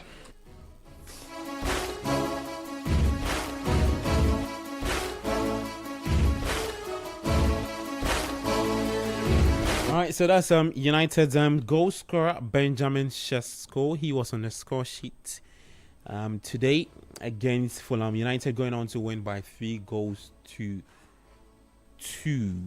For the table is looking like this. So Arsenal top, 24 points played, 24 games played. Sorry, they have 53 points. City would be in action pretty soon. They've played 23. They have 46. Aston Villa 46. United 41. They occupy 4th. I'm talking about United. And then Chelsea occupy 5th with 40 points. Yeah, so that's how the top 5 is looking like. 16 minutes to the next game at the Tottenham Hotspur Stadium. Let me quickly bring you up to speed with regard to the starting 11 for the two teams. Tottenham switching back to Premier League football and hoping that they can finish in the top 8 depending on what they want to do. And Thomas Frank, the last time Thomas Frank lost, the fans said that he's getting sacked in the morning. For Spurs, they line up with 4-3-3, Vicario in post, a back four of Gray, Romero, Dragusin, and then Udogi starting. This back line here. Midfield three of Conor Gallagher, Paulina, and Yves Bissouma. Dominic Solanke is starting. Kolomwani is also there, and then Xavi Simons. For Manchester City, Donnarumma is in there. Nico Riley, Mangehi, Kuchanov, Matheus Nunes, Ais Nuri. Hey, what's Pep doing? Bernardo Silva, Ryan Sheki, Rodri, Antoine Semenyo, and then Erling Haaland leading the attack for City. I think this lineup is slightly confusing. I want to see what it will be looking like on the pitch, because you have Ainuri playing up front ahead of O'Reilly. Let's see what Pep wants to do with the lineup he's put up. Sadi, I don't know what you can tell me regarding the lineup, because well, one thing I can see is that Ainuri would be looking to play in a very defensive position, is where Matheus Nunes would end up playing. That's more of interest to me. I won't be surprised that O'Reilly ends up in the right back position for Matheus Nunes to hover into midfield and then change this formation to a 4-2-3-1. I won't be surprised if that happens, because Ainuri playing high up the pitch, his attacking numbers are not something you can write home about from his days inside Wolves, even down to the kind of games that he's had at for the Citizens, I should say. So it will be very, very interesting to see. Yes, so O'Reilly is actually going to be playing in midfield, and Matheus Nunes will play at right back. Okay. So okay. Like I said, 4-2-3-1, but Yeah. O'Reilly instead of Matheus Nunes, and Ainuri gets to play in left back. So Antoine Semenyo, congratulations to him. He's starting another game. Games that people did not believe he would be starting. Yeah. Some of us had belief from the get-go and knew what Pep wanted from him. So we'll see if the man that is Haaland would be... Quickly hold on for me. Let me take the thoughts of Spurs boss Thomas Frank speaking ahead of the game. They've been very, very good. I think the home game against Dortmund was exceptional. The traveling, they're always traveling in numbers, but very happy with the support and the backing in Frankfurt. And today we need to create an atmosphere where they are pushing us forward, and they can see we fight for every inch on the pitch, and they are behind us. What would, beyond the 3 points, what would a win and a big performance for you today against an opponent this good, what would it do for maybe the sense that you are going in the right direction and bringing everyone together? What would it do for you? Now I think that for us it will mean a lot, because I think we are actually, there's signs of us, even with all the injuries and all that there's signs of we're progressing, we're going the right direction. But we need to have consistent performance and also a spell of good results as well. So a good performance and a big result today would be massive. Your team, Phil Foden on the bench for the third game in a row. What do you kind of feel like he needs from you as a manager right now? Is it the best thing for him just at the moment, just to sort of take a moment? No, never is good for the players and let them play. So it's just they have the selection. I prefer that problem. So the last month always you have a amount of injuries that have been problem. It's good to have him. Always his contribution is important, and we need him. He's best. And could you just tell us Nico O'Reilly's role today? I feel like there's a few different ways you could set that midfield up. Yeah, playing midfield. Yeah. Okay, so he's alongside Rodri. Yeah. Okay, thank you. You're very welcome. All right, so you heard the two managers. The last one was Pep Guardiola, manager for Manchester City, and then earlier on you heard Thomas Frank, who is the boss for Tottenham Hotspur. Teddy, you were trying to get into the City lineup. Yeah, so like I was saying, with where Aitnori was going to end up playing, he's going to be ended up playing as a left back, and then you have O'Reilly together with Rodri in midfield trying to enforce. But well, let's see how that goes. For me, I would have wished Pep sacrificed O'Reilly for a more attacking player. The reason being the number of creative players in the Tottenham setup is next to none. The only creative player in that Spurs setup for me, who all the creativity is going to lie on, is Xavi Simons. And if Rodri can deal with Xavi Simons, that would have been enough, because you've got the likes of Achigre, who are very gritty. You've got the former Chelsea player, who I would like to see how they give him the reception when he gets to play against them. Gallagher, very gritty. You've got Yves Bissouma, not the creative spark you would want in your midfield. And also you've got Palhinha, not that creative spark. So it looks like Tottenham have done much ado about nothing about their actual problems on the pitch in this transfer window. So we'll see what happens in this game. But for me, I would have wanted Pep to put more pressure on them. But this would end up being a very, very intense midfield battle. You have a lot of bodies roaming in midfield. So the earlier and quicker Pep and his boys get the ball out to the wings, the more they would be able to torment this Tottenham team and get something from it. Now they get the opportunity to stretch out a 3-point gap over Aston Villa, and I don't think they'll let it slip under the rug. All right, Kobla. Big one for Manchester City. For Spurs, I'm just checking their lineup, and you could see a lot of players are injured. A lot of players, about 9 to 10 players injured, and most of the 9 to 10 players are first team players that you expect them to be in the squad whenever they are fit. And you check the bench for Spurs, it's very, very difficult to see which player can come in to do something good for them, and it's going to be very difficult for them. For City, good lineup from them so far, and I want to see how O'Reilly is going to play as a midfielder today. He partnering, what's the name, Rodri, in midfield to see how good he's going to play. The likes of Antoine Semenyo, who is doing so well for Manchester City so far. There's a big game that I felt like the previous big game that he played was against Manchester United, which he couldn't score a goal or assist. So there's a game that people were expecting him to do better, and at least, if not to score a goal, to even give an assist. But it's going to be very difficult with how things are being played. For Haaland starting, Haaland is on and off for Manchester City for some time now. He started the season so brilliantly for Manchester City, but for now he's struggling a bit, so it's on and off for Manchester City. But I know Erling Haaland is those kind of players that when you give him the passes on the box, is those fox in the box. League, right? Yes, he's those fox in the box strikers that when you give him a perfect pass, he's able to do it so well for you. So you just need to give the ball to him, and he will do the rest for you. So it's going to be very difficult of how both teams are going to play. We are going to see a midfield action from both sides, and also I'm sure we're going to see a lot of wing play from both teams. Very well in this game. So I just see you're going to see a very exciting game, and a game that will see a lot of goals. Bernard, excited to see Semenyo starting again. Yeah.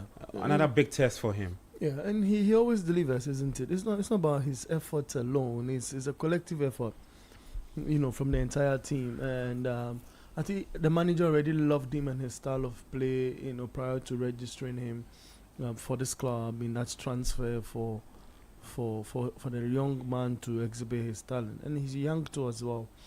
I feel this goes well to help the campaign by the middle of the year for the June-July Mundial. Mm-hmm. And again, the manager understands the quality of the player, and he's able to create space. You give him a chance, he moves about in different positions. He's able to again switch on the other flank and cause upset as well. He's going to shoot on target today brilliantly. I have a feel he will score. Thomas Frank says they wanted him at the club. They tried, but would have been exciting to see Kudus and Semenyo. Kudus at the right hand side, Semenyo at the left hand side at Spurs. But Spurs is a team that if you choose, what are your chances of winning a laurel? As a young man who have passion and love for football, what are your chances? And it's important to choose Manchester City even ahead of Manchester United, because again, if you put Manchester United in the picture, what are your chances? And how many years is it going to take for you to win a trophy? It's a young Is that to say that you guys are in for the long run? Trenches. Say? Me say. I'm asking that. Is that to say that because you said something very soft? Don't do this. Okay, all right. It's not a subtle way anything at anybody. I'm just actually. Please continue. So I feel he's at home. He's at home, and a win here. Mm-hmm. And if Semenyo is involved in that win, look at what it does. It gives them the opportunity to close that gap from 46 to 49, and it's still a 4-point gap. It's a lot of pressure on Arsenal.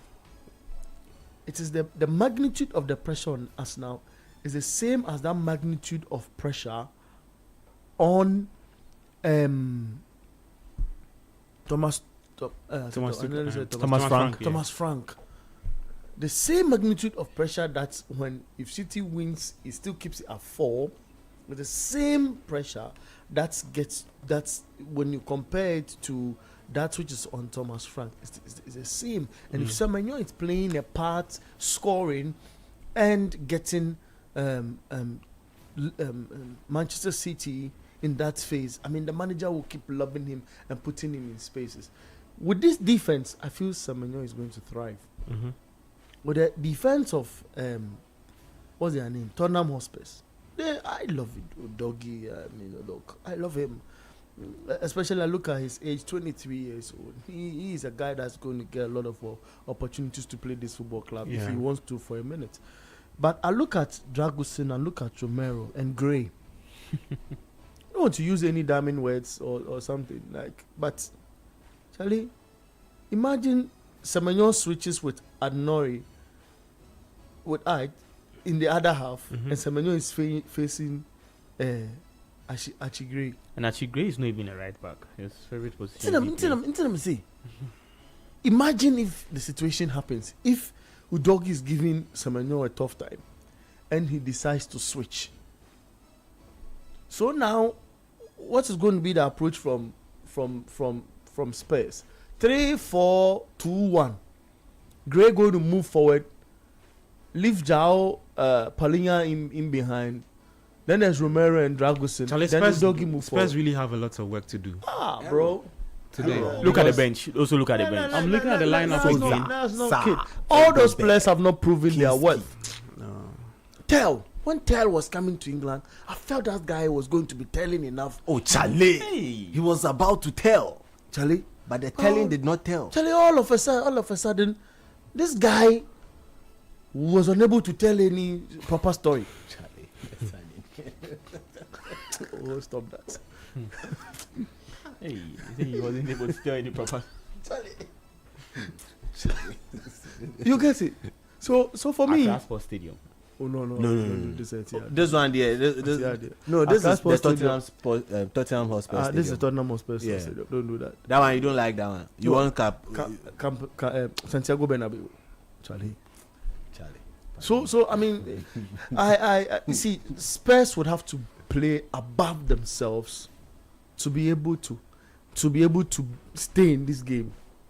After that, the medical unit of this football club should face major criticisms from the top hierarchy, from the guys.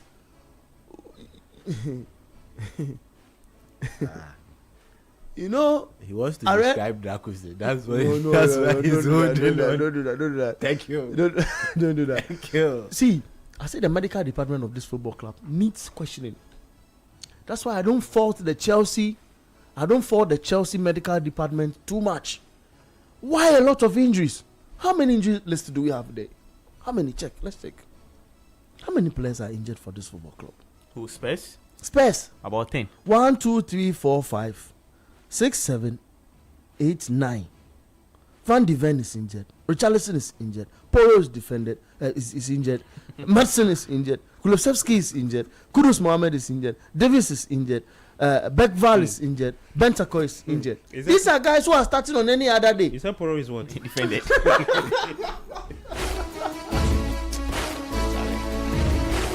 Oh my goodness. Today, the show. I like. Oh my goodness. Poro is defended. Guys, you sorry about that, yeah? Yeah, the Republic of Football, when you get all of this, it's a watch along show, you know, so it has to be a blend of everything. But you. Capro, no strike here. Charlie. Well, some few minutes to kick off. In fact, kickoff has even already begun. Phone lines activated 05 4996 996 0539 053996. You have two lines 0549 053. So 054996 996 and then 0539 96 996. Call us, let's get talking. Share your thoughts with us. Bernard has said a few things. A lot of players on the injury list, including Poro, who's defended.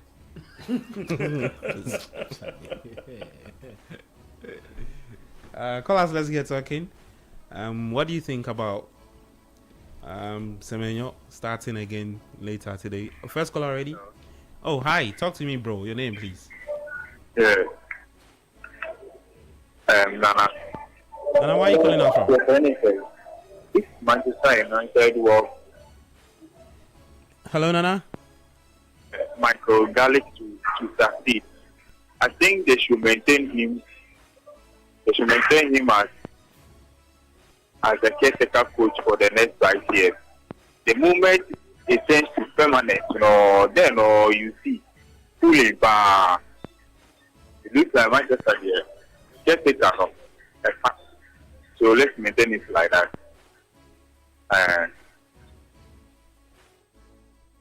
All right, thank you, Michael. Sorry, Nana, rather. But Did I hear right? It's okay. Oh, it's my ears. You should have asked him. Okay. Who he's talking about? We But I have a second feel caller. he's talking about. Hi, your name, where are you calling us from, Michael. please? My name is Seth, calling from Adenta. Seth calling from Adenta. Yes, Seth, I talk to go, me. if I may, how many Man United fans are in the studio? It seems like almost everybody there is happy. Why? Are you all Man United fans? Talk about Arsenal because we are winning the league. Okay, fair point. So please go ahead and talk about Arsenal. All right. So looking at how today, I think City is going to draw, and it's going to help Arsenal win the league. And Man United also is doing well though. But if Carrick become permanent Man United coach, is not going to perform well. Thank you. That's my opinion though. Thank you very much. All right, thank you, Seth. 054996 0539 986 996. Hi, no more you calling us from, please. Oh, Charlie. My man. Oh, Charlie. My man. Oh, I'm the host. Hey, I'm the host. behave yourself. Oh, I'm the host. Polo is defended. Charlie, you guys will kill me. See, Charlie, even today is Sunday. Boys stress. If I make you distress, you guys should put ambulance around my house. The way you are doing, you are suffocating me.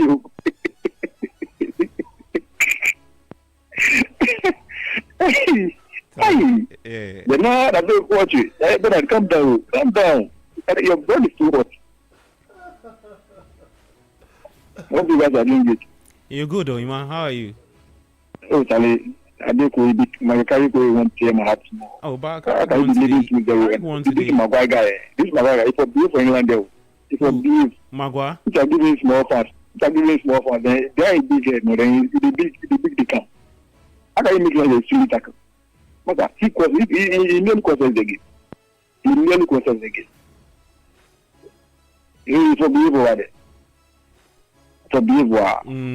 But after he scored the 2 goals, then he just went off. He can score more goals. It was a Segui Sesko. Segui Sesko who be like, oh, Charlie. What we have to we shouldn't be drop 1 point. We shouldn't drop 1 point. Not a single point. Charlie, we have to win every game.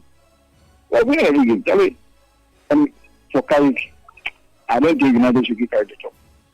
See, like the first caller said, if you be interim for 5 years, they make them give up. But if they take them straight, and they give him the job, dying. But let's not say that, oh, now it's our coach. Let's misbehave. Then they'll turn into factory reset. So we should maintain him as the interim manager, begging for if they want to, they'll look for a better coach and get the better midfielders. We need Casemiro went up, and it's like something got to missing in the nation. We need a replacement of, and I don't know what they're allowing Casemiro to do. So you give this guy 1 more year. Well, they will bring another person that will learn on the job with Casemiro. I don't know why they are allowing this guy. This is just another why contract. This one to give the guy. He can't run football. I don't know why they say this. I don't know why they give the football area to that one they get billionaire. This guy is not ready to work United. Okay, all right. One they get billionaire. Only Sky is one only. The best Sky. Okay, Iman. Relax for we. Relax for the coach and your team, okay? I say if I relax for today, then win. So I thought you call and then. Oh no, they win, but they never caught my house. I mean, you can't win to the when just like 5 minutes you can see to go. No, it's not acceptable in the Premier League. Okay. I mean, you don't do that. All right. Next time, to not survive you. Next time, then you go and you will not be lucky again. Okay. Thank you, bro. Big guys to man. Ima, bye-bye. 0539 96 996 0549 96 996. Hi, name where you calling us from, please? Hello. Hi, your name, please. I'm calling Gaston in the former Deputy General Secretary of CFE. All right, talk to me, Augustine, please. Please, what was the score between Chelsea and West Ham yesterday? 3-2. Please, I want. Come again. It's Augustine, I think you need to move from where you are standing because we're struggling to hear you. Okay. I'm saying it's a cabinet decision that the Transport Stadium should be named after Hinija. So I want City Sports to take the lead in naming the Transport Stadium after Hinija, the first director of sports. I've spoken to a lot of FM stations. They've not been able to do that. But City FM fly where others work. So I want you to take the lead in renaming the Transport Stadium after Hinija because it's a cabinet decision. Thank you. All right, thank you, Augustine, for your time. Thank you so much. People for YouTube say they laugh. 05439 96996 05496 Hi, the more you calling us from? Okay, we don't have a caller. You can also call us, share your thoughts with us. 053996 996 054996 996. Call us, let's get talking. City are taking on Spurs. It's goalless. 8 minutes played at the Tottenham Hotspur Stadium. Spurs taking on Manchester City. Guys, just some quick observation so far. Well, quick observation so far. The game is high octane, end to end. No one trying to keep the ball. Everyone chasing the first goal of the game, trying to use the first goal to settle their nerves. But so far, it looks like City are rather getting all the clear chances and also trying to move the ball comfortably about. But I don't know what is wrong with this Tottenham Hotspur players. Some of them, dear. Javi Simons, he's quickly becoming the player who has disappointed a lot of fans with regards to his transfer, because it's becoming very, very serious. You see, you are going shoulder to shoulder with a guy like Matheus Nunes, and you are not able to stand your ground. Oh, Matheus Nunes. Oh, Charlie, it's hard though. But then again, end to end, they are all going for it. No midfield action trying to happen in the game currently. Everybody is just swinging the ball to the attackers to see what would happen. But in that regard, Spurs need to do a lot. Now, don't Samuel, we can't board that. But he's the one who is supposed to be ahead. So if he's not there, let's kick it there. Let's reset so that they bring the ball. He's got a bit of pace. So why not move the ball, run and chase it? Create space for other guys to run with you. That's dangerous. That's dangerous to do. Looking at where he had the ball and where his starting point was, to try and then start moving the ball from that place. If he loses the ball, it's much closer to his goal post. So it's better in this circumstance because Haaland was also behind Semenyo actually. So blast that ball, reset your defense, and let them and invite the pressure and try and take it off them. Yeah. And that's how come they are broken away with the ball. And that should be a free kick in the middle. I'm sure to be even be a yellow card. What a goal! All right, Ryan Sheki have given Manchester City the lead. More goals to come. Striking with his left. Unfortunately, he's celebrating right at the foot. wrong side of the pitch. Everybody just sitting looking at his face. Yeah, I mean, the City are playing away, so then 90% of the stadium is filled with the home supporters. More So goals. City with the first goal against Spurs, Ryan Sheki, this guy is so unpredictable with his foot. You really cannot tell what foot he used to strike the ball. Spurs just lose the ball in the middle of the park, use Bissouma. I'm not surprised it's used. Oh. Yeah, I'm not surprised it's him. It's been very off color in the last. Antoine Semenyo started celebrating the goal even before Sheki kicked the ball. Really? Yeah. Yeah. If the angle would permit, you'd see him celebrating before the ball hitting the back of the net. He saw the future. Dracosin should have been much closer as Throw, well. throw your body into it. This is your penalty, but you have the lines. You are not close to any player, offensive player to commit a foul. Throw your body into it. And when you throw your body into, look, and that's the reaction from Thomas Frank. It blocks the ball and gives a diversion to a certain angle. Why are you not doing it? Well, so City have taken a lead against Spurs. Ryan Shaki with the goal. I think he's been one of City's best signings so far this season, guys.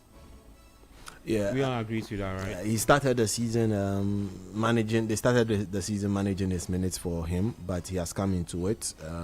I'm really impressed about his attitude so far with the City team, because it was that was preventing him from moving to clubs like Chelsea. Chelsea would have loved to have a caliber of a player in Ryan Sheki's quality and caliber, but they have to sit with the likes of Gittins and Garnacho.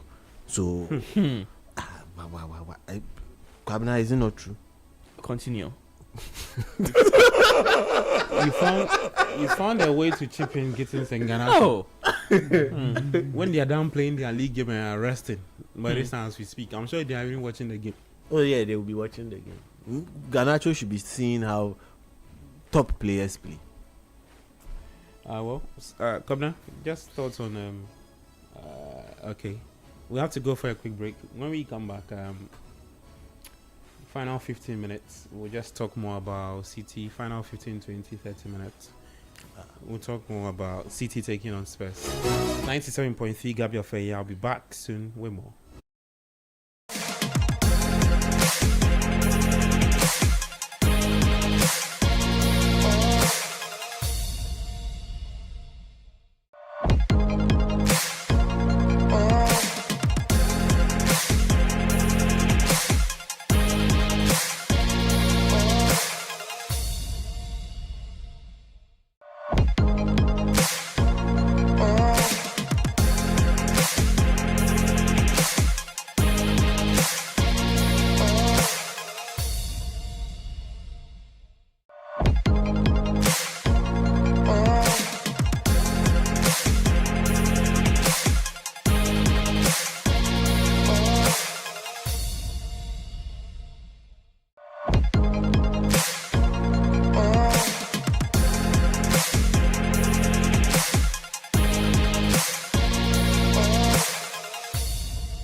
This is the Republic of Football. Final game in the EPL is Spurs taking on Manchester City.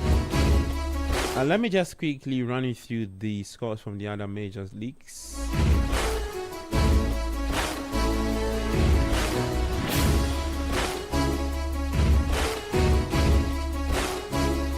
Well, Aston Villa early on, they lost to Brentford by 1-0. Manchester United 3, Fulham 2. Forest and Crystal Palace played out a goalless, a 1-0 draw. As we speak, 20 minutes done at the Tottenham Hotspur Stadium. Is Spurs 0, Manchester City 1. The French Ligue 1, Lyon beats Lille by 1-0. Angers are taking on Metz.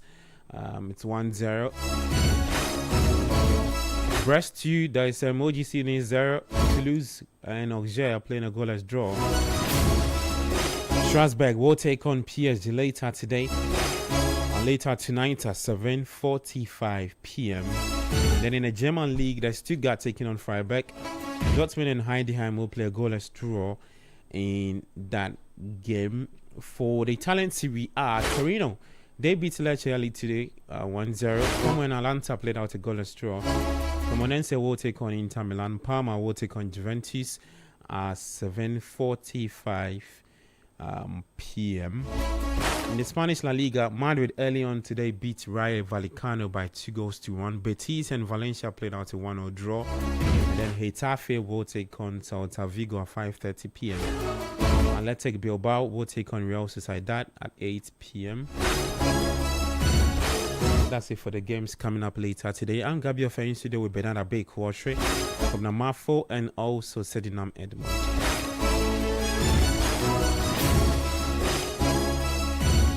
The final game in the EPL is taking on 20 minutes done at the Tottenham Hotspur Stadium. City have taken the lead against Spurs.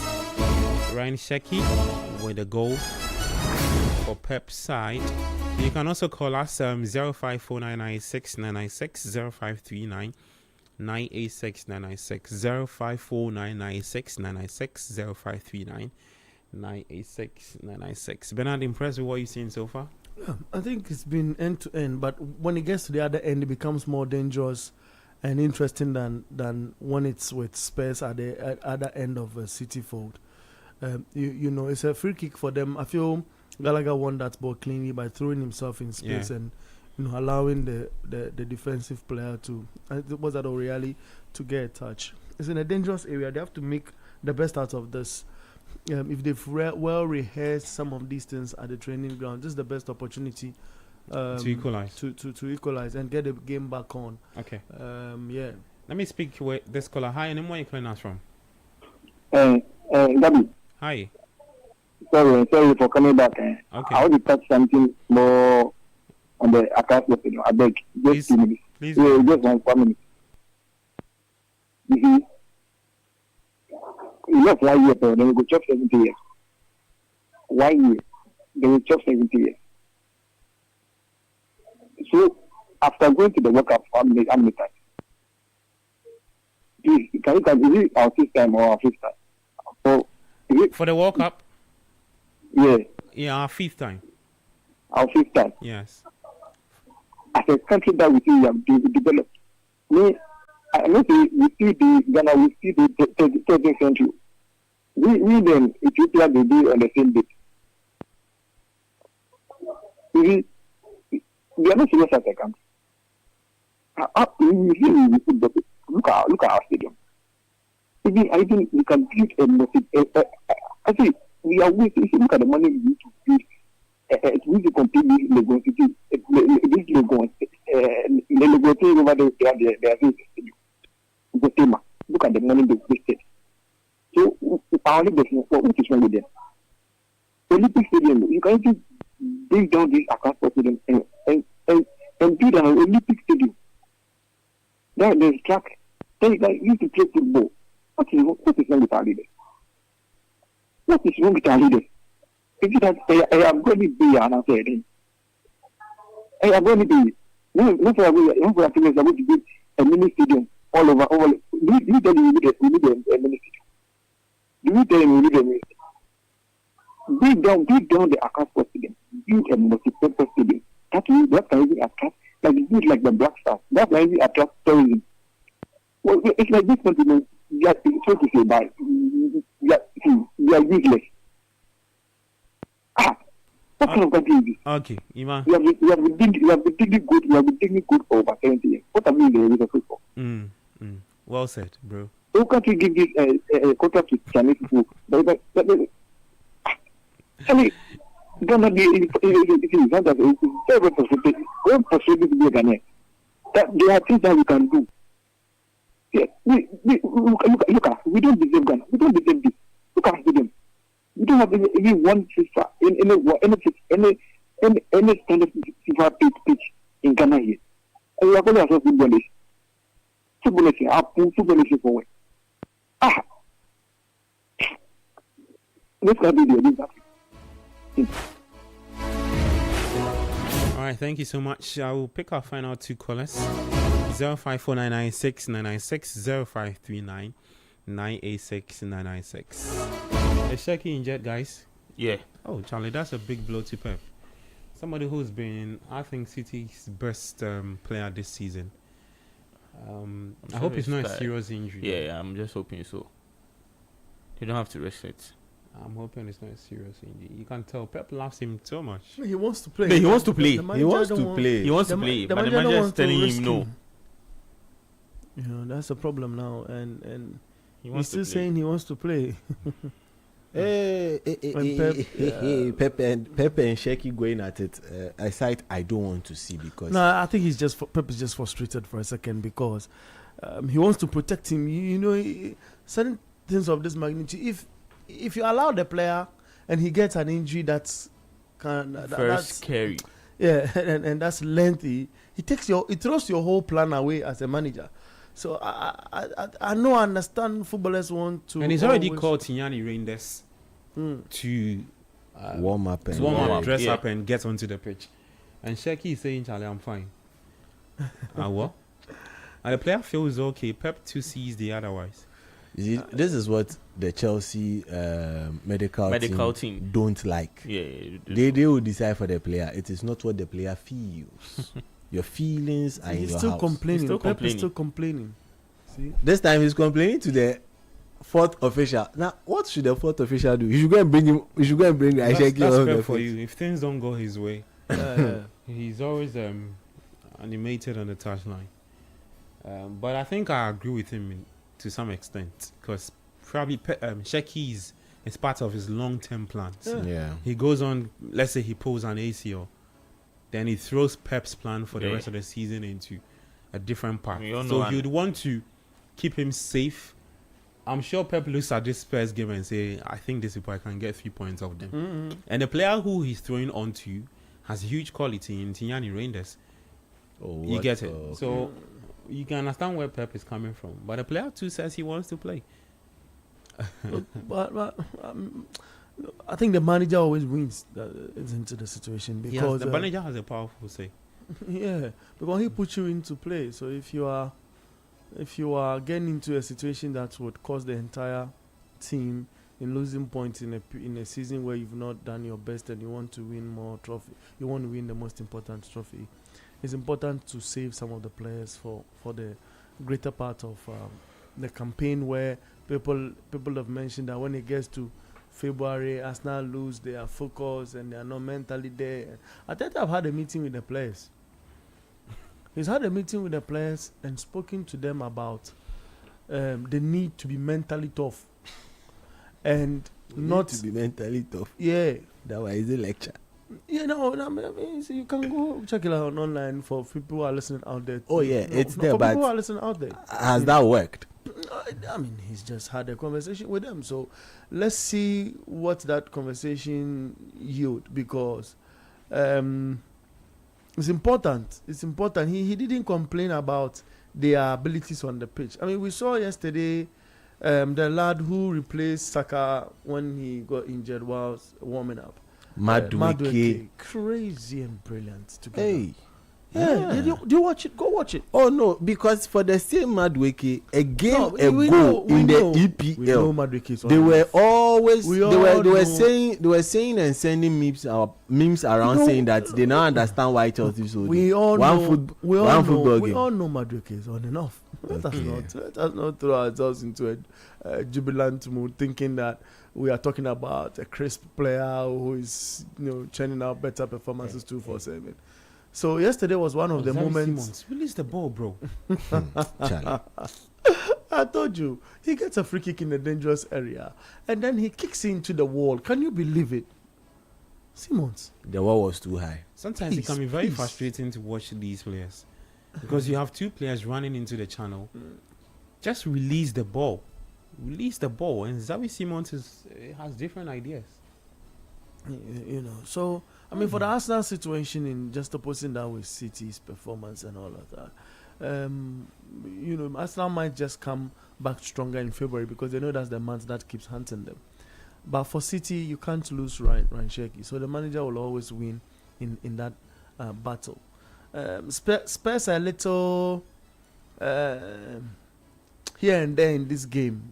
I feel they are not settled. It's 30 minutes, they are still not settled. They are still thinking that the City we are playing against, we make an error and they punish us because we've already had one at the back of our net. But if they calm themselves down, I feel it's a game that they have a chance of winning, at least getting a draw, getting a point. Yeah. Guys, let's spend the last 10 minutes on Arsenal's title chase. Sedi, they beat Leeds United. Bernard mentioned something that really struck me, that this month is a crucial one for them. They would have to be playing some games in the space of 5 days and all of that. Some in the space of 4, some in the space of 6. Is this the time for Mikel Arteta to show the whole world that his team is ripe and they are not going to bottle it again and finish second for a third season straight? Well, it's not, for me, the time started in August when the season started. That is when they should have known that was the time for them to start the season in such a way that they stretch out enough point gap between themselves and everyone who doubts them, so that when they get into their rough patches, no one will be able to actually topple them off their top spot. But then again, you look at Arsenal have been grinding out results, and that is what teams that look to be champions, that's what the kind of things they do. When you are not even in a good place as a team, you're having your best players not playing at the optimal level, you are still winning games. Currently they are doing that. But I'd like to put across a couple of stats as well. They have scored more than 20 goals in all competitions from set pieces. That means that set pieces are very, very important to their game. Aside that, own goals is increasingly becoming important to their game as well. Because in the EPL, own goals is their third highest scorer. For a team that has spent a lot on strikers, and own goals have gotten the same number of goals as some of your key strikers in your team, then there's a problem. Where lies this? Where lies just ajar, like Charlie. Spurs can't put up such a facility and be playing jerky football, all in the name of you have 9 top players injured. Who did the recruitment? When Daniel Levy was leaving this football club, in fact, when he was sacked, from this football club, together with his wife, this club knew exactly the direction it had wanted to move in. And for starters, nothing at all to take everything out of the picture. They brought this manager in to try and stabilize them and Sadi, I'm so sorry. No. Stabilize this setup and get them playing a certain fashion, because they saw something when the manager was at Brentford. But he comes into this football club and nothing has changed from Nuno Espirito Santos's time. Nothing has changed from Antonio Conte? Yeah. Antonio Conte's time. Nothing has changed from the Jose Mourinho's era. Nothing has changed, with the exception of Pochettino, who stayed and got them into playing something terrific, but was lacking that element of consistency and proper goals. This is the club that has won the Europa League. And it is playing like No, of course, I respect the position they were in. United and Spurs didn't deserve to be there, but they fought in Europe and got the opportunity to get to where they got. But from Europe, you come. The first target should be getting them to play one-touch football. The entire team and the full squad. If it's a 30-man squad they have in their team, if it's a 35-man squad they have in their team, they should be doing that.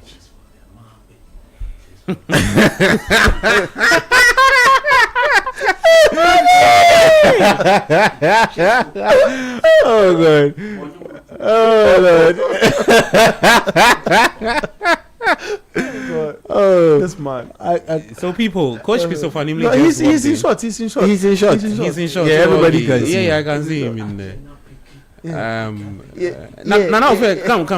You are a Spurs fan. Come and have your say. Come. Nana, come and sit. You have not lost yet. No, please move. You are blocking the stream. So sit down. Boys, when they equalized, was extremely diabolical. I'm here to face you. Let me out. Mommy face him. Come on.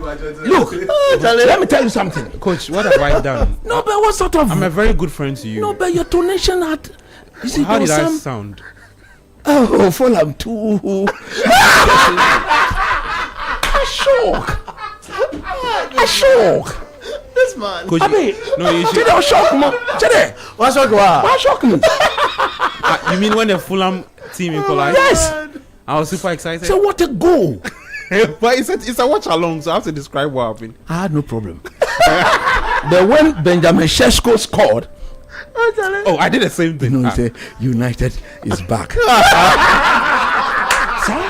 Calm. Yeah. United is back. Because I Chelsea, you have got into the top 4. I don't understand when you are doing those places, they have true owners. Them naban. But the fact still remains that we are playing the league. Okay. Ce n'est pas problème. Problème tout le cheleba, problème talapale. No problem. This is French. Make French actually. That's a resident. Ce n'est pas problème. Problème tout le palais. La chute l'eau. People on YouTube have been asking of you. Now they are excited. So they are enjoying. You understand? They had, you see, the turn of Benjamin Sesko. You couldn't. You should have described that. I agree with you. I agree to that. But Bernard described it. My Pasha. Now look at Bruno Fernandes. This whole league. Yeah. Ebana Sessa. Nobody. Wanna? Nobody. Come on. And the moment Bruno, look at the dummy. Yeah. Fulham player, no, you know what I mean? He thought Bruno was going to control the ball. Bruno going and say, oh, you know what I mean? And Bruno down. But do you know why? No. Do you know why Fulham lost the game? This is football. If you are a coach, you should learn this thing. When your team is losing and they come back from a losing position to draw the game, you as a coach, you don't overly jubilate. Okay. If you saw Marcos Silva, the jubilation on that second goal, as if they had won the game. It just crept into the heads of the Fulham boys, and then they forgot. Look at where Bruno made the assist. Yeah, because the minute interval between Fulham's equalizer and actually it took a Fulham player to miss the ball for the ball to get to Sesko. True. Because the ball went past him. Yeah. If he was properly inclined, he stops that, no goal. But you saw Benjamin Sesko, isn't it? Did you like that? Oh yeah, it was smooth. Did you appreciate that? I did appreciate. Did you admire that? But his team doesn't have some. Come on. Ben Sesko. That is Sesko. Yeah, man. Come on. And look, like I've always been saying, this is not. I hear you are crying over Garnacho. He's a fantastic player. Who, me? Me, I'm crying. Garnacho, Oboboma. A person crying is Oboboma. It's Governor. Now this is Garnacho. Oh, coach. Coach. That just means you are sounding sarcastic. I'm being sarcastic. You're not. Coach, Garnacho, Bora. You don't mean what you're saying. I'm telling you honestly. Garnacho. What's happening to him at Chelsea? No. Only Arsenal. You know, but share 2 goals. It was a fluke. Fluke. Non-drop a fluke. Player what but Dangbeshi Koshapola on you. The way he's playing, Nanyan. Nanyan. The way he's playing is more Nanyan. The way he's playing, his movement, his dummy, his dribbling skills, where there's no way you want to pass through the human being to make a way. Nanyan. I'm the man. Nanyan. I beg, Garnacho, me feeling the man. I check it out. Me check him. Yapon. Upon show no. I can't. That mean yes, I me do answer na upon show no. Nana, but me nyom no mama na me yasakro. Okay, let me take Nana starts quickly on the Spurs game. Me ko but nyom no me sorry so every. Play the song and let me boogie. Okay, enjoy it.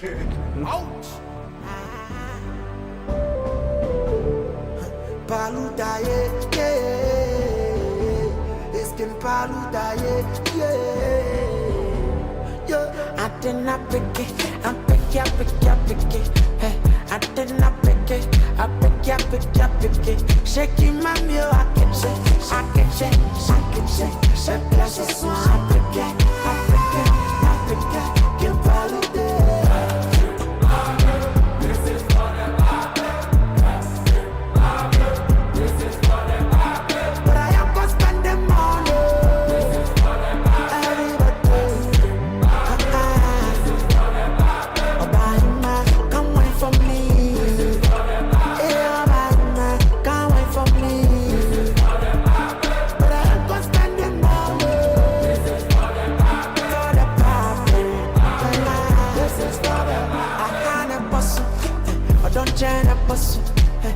Fear I but the animal in my toss. I saw me day, I saw me day. I saw me day. It be the sun, it be the man, it's like a pepper. Oh, power sign, I saw me day, I saw me day. I saw me day, I saw me day. Abai. Adi.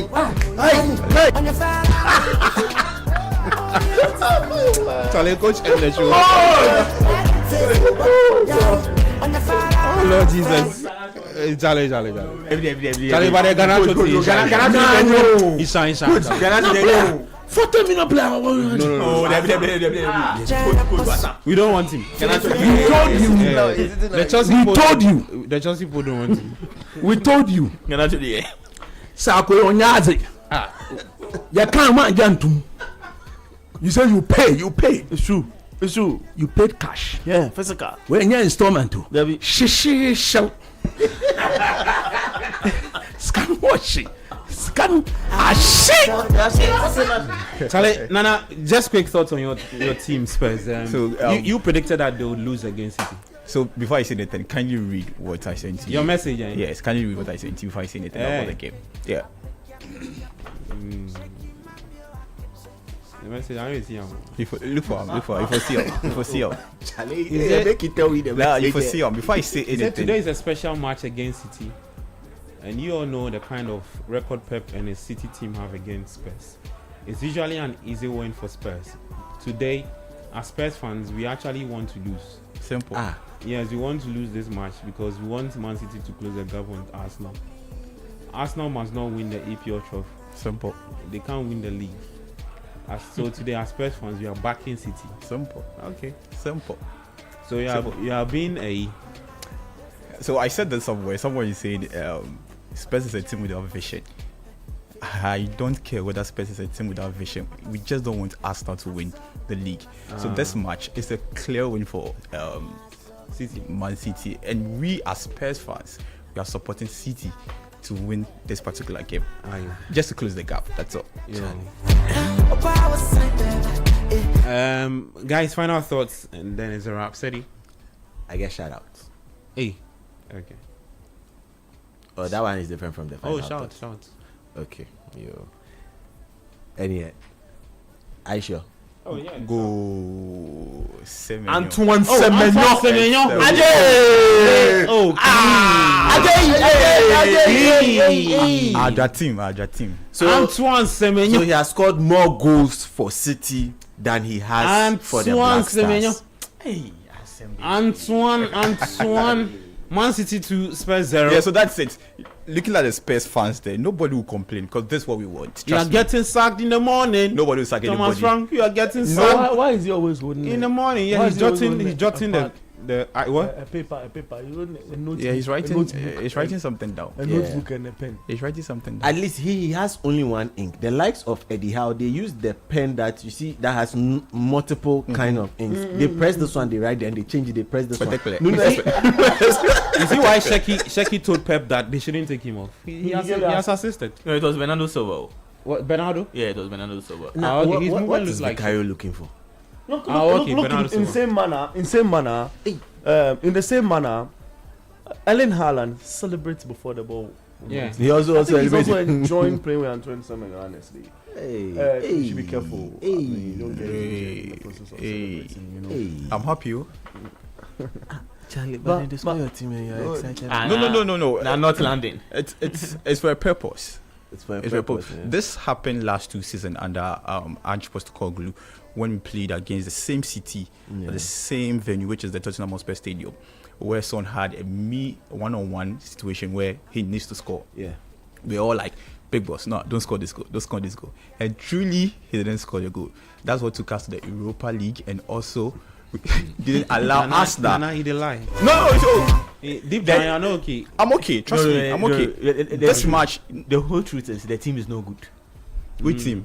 Tottenham. You have issues. Okay. No good. Not the team not being good. Yes, I agree. We have. Look at how the camera guy pans the camera into Thomas Frank. Yeah, half face and then diving into the fans. Yeah.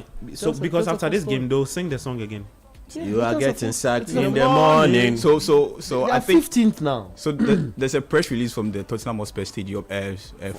Yeah, that there should be a walkout during 72nd minute or something. Yeah, there should be a walkout. But regardless of the scoreline. Yes, there should be a walkout because they think the big men up there are not supporting. Like they are not supporting with what we need, like quality players. Charlie Spurs, if you continue on this. They are 15th now. You'll go to your they are 15th now. Going for relegation and winning the Champions League. Daddy, shout and let's go. Ayo, and yeah, let's do this way. So happy birthday going out to Jacobel Nunu. Inside Jacobel. Yeah, Nunu inside Salvation Army Koko Mlimli. Yeah, doing the listening to other Mlimli people. Happy birthday and shout out. Hard. Come now. You want to shout Liam Rosinia? Oh no. Charlie, it's a birthday wish. Hey. Oh yeah. So happy birthday in advance to my aunt. Yeah, she'll be celebrating her birthday on Friday, 6th February, and God richly bless her so much. She's a very special auntie to me, and she's so good, very, very good. Former Suhum Senior High Technical School headmistress. She's a very, very good woman. God richly bless her. God increase her. Very good, like, oh yeah, she's good. She's a good auntie. There's an agenda to it. Very good auntie. Yeah, God richly bless her and increase her in all aspects of her lives. Yeah, amen. I want to shout my guy out. He's called Bra Kofi. The O is important. The O is the most important. You know, it's the most important. You understand?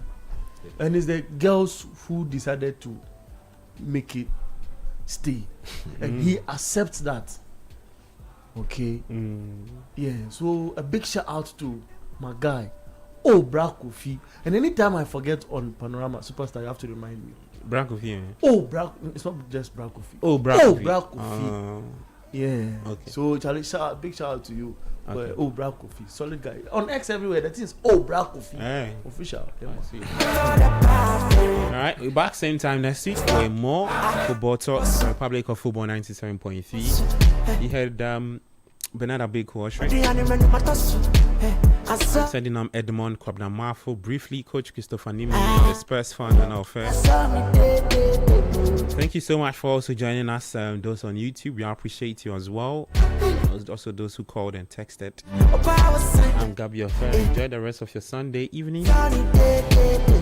Do take care and bye-bye.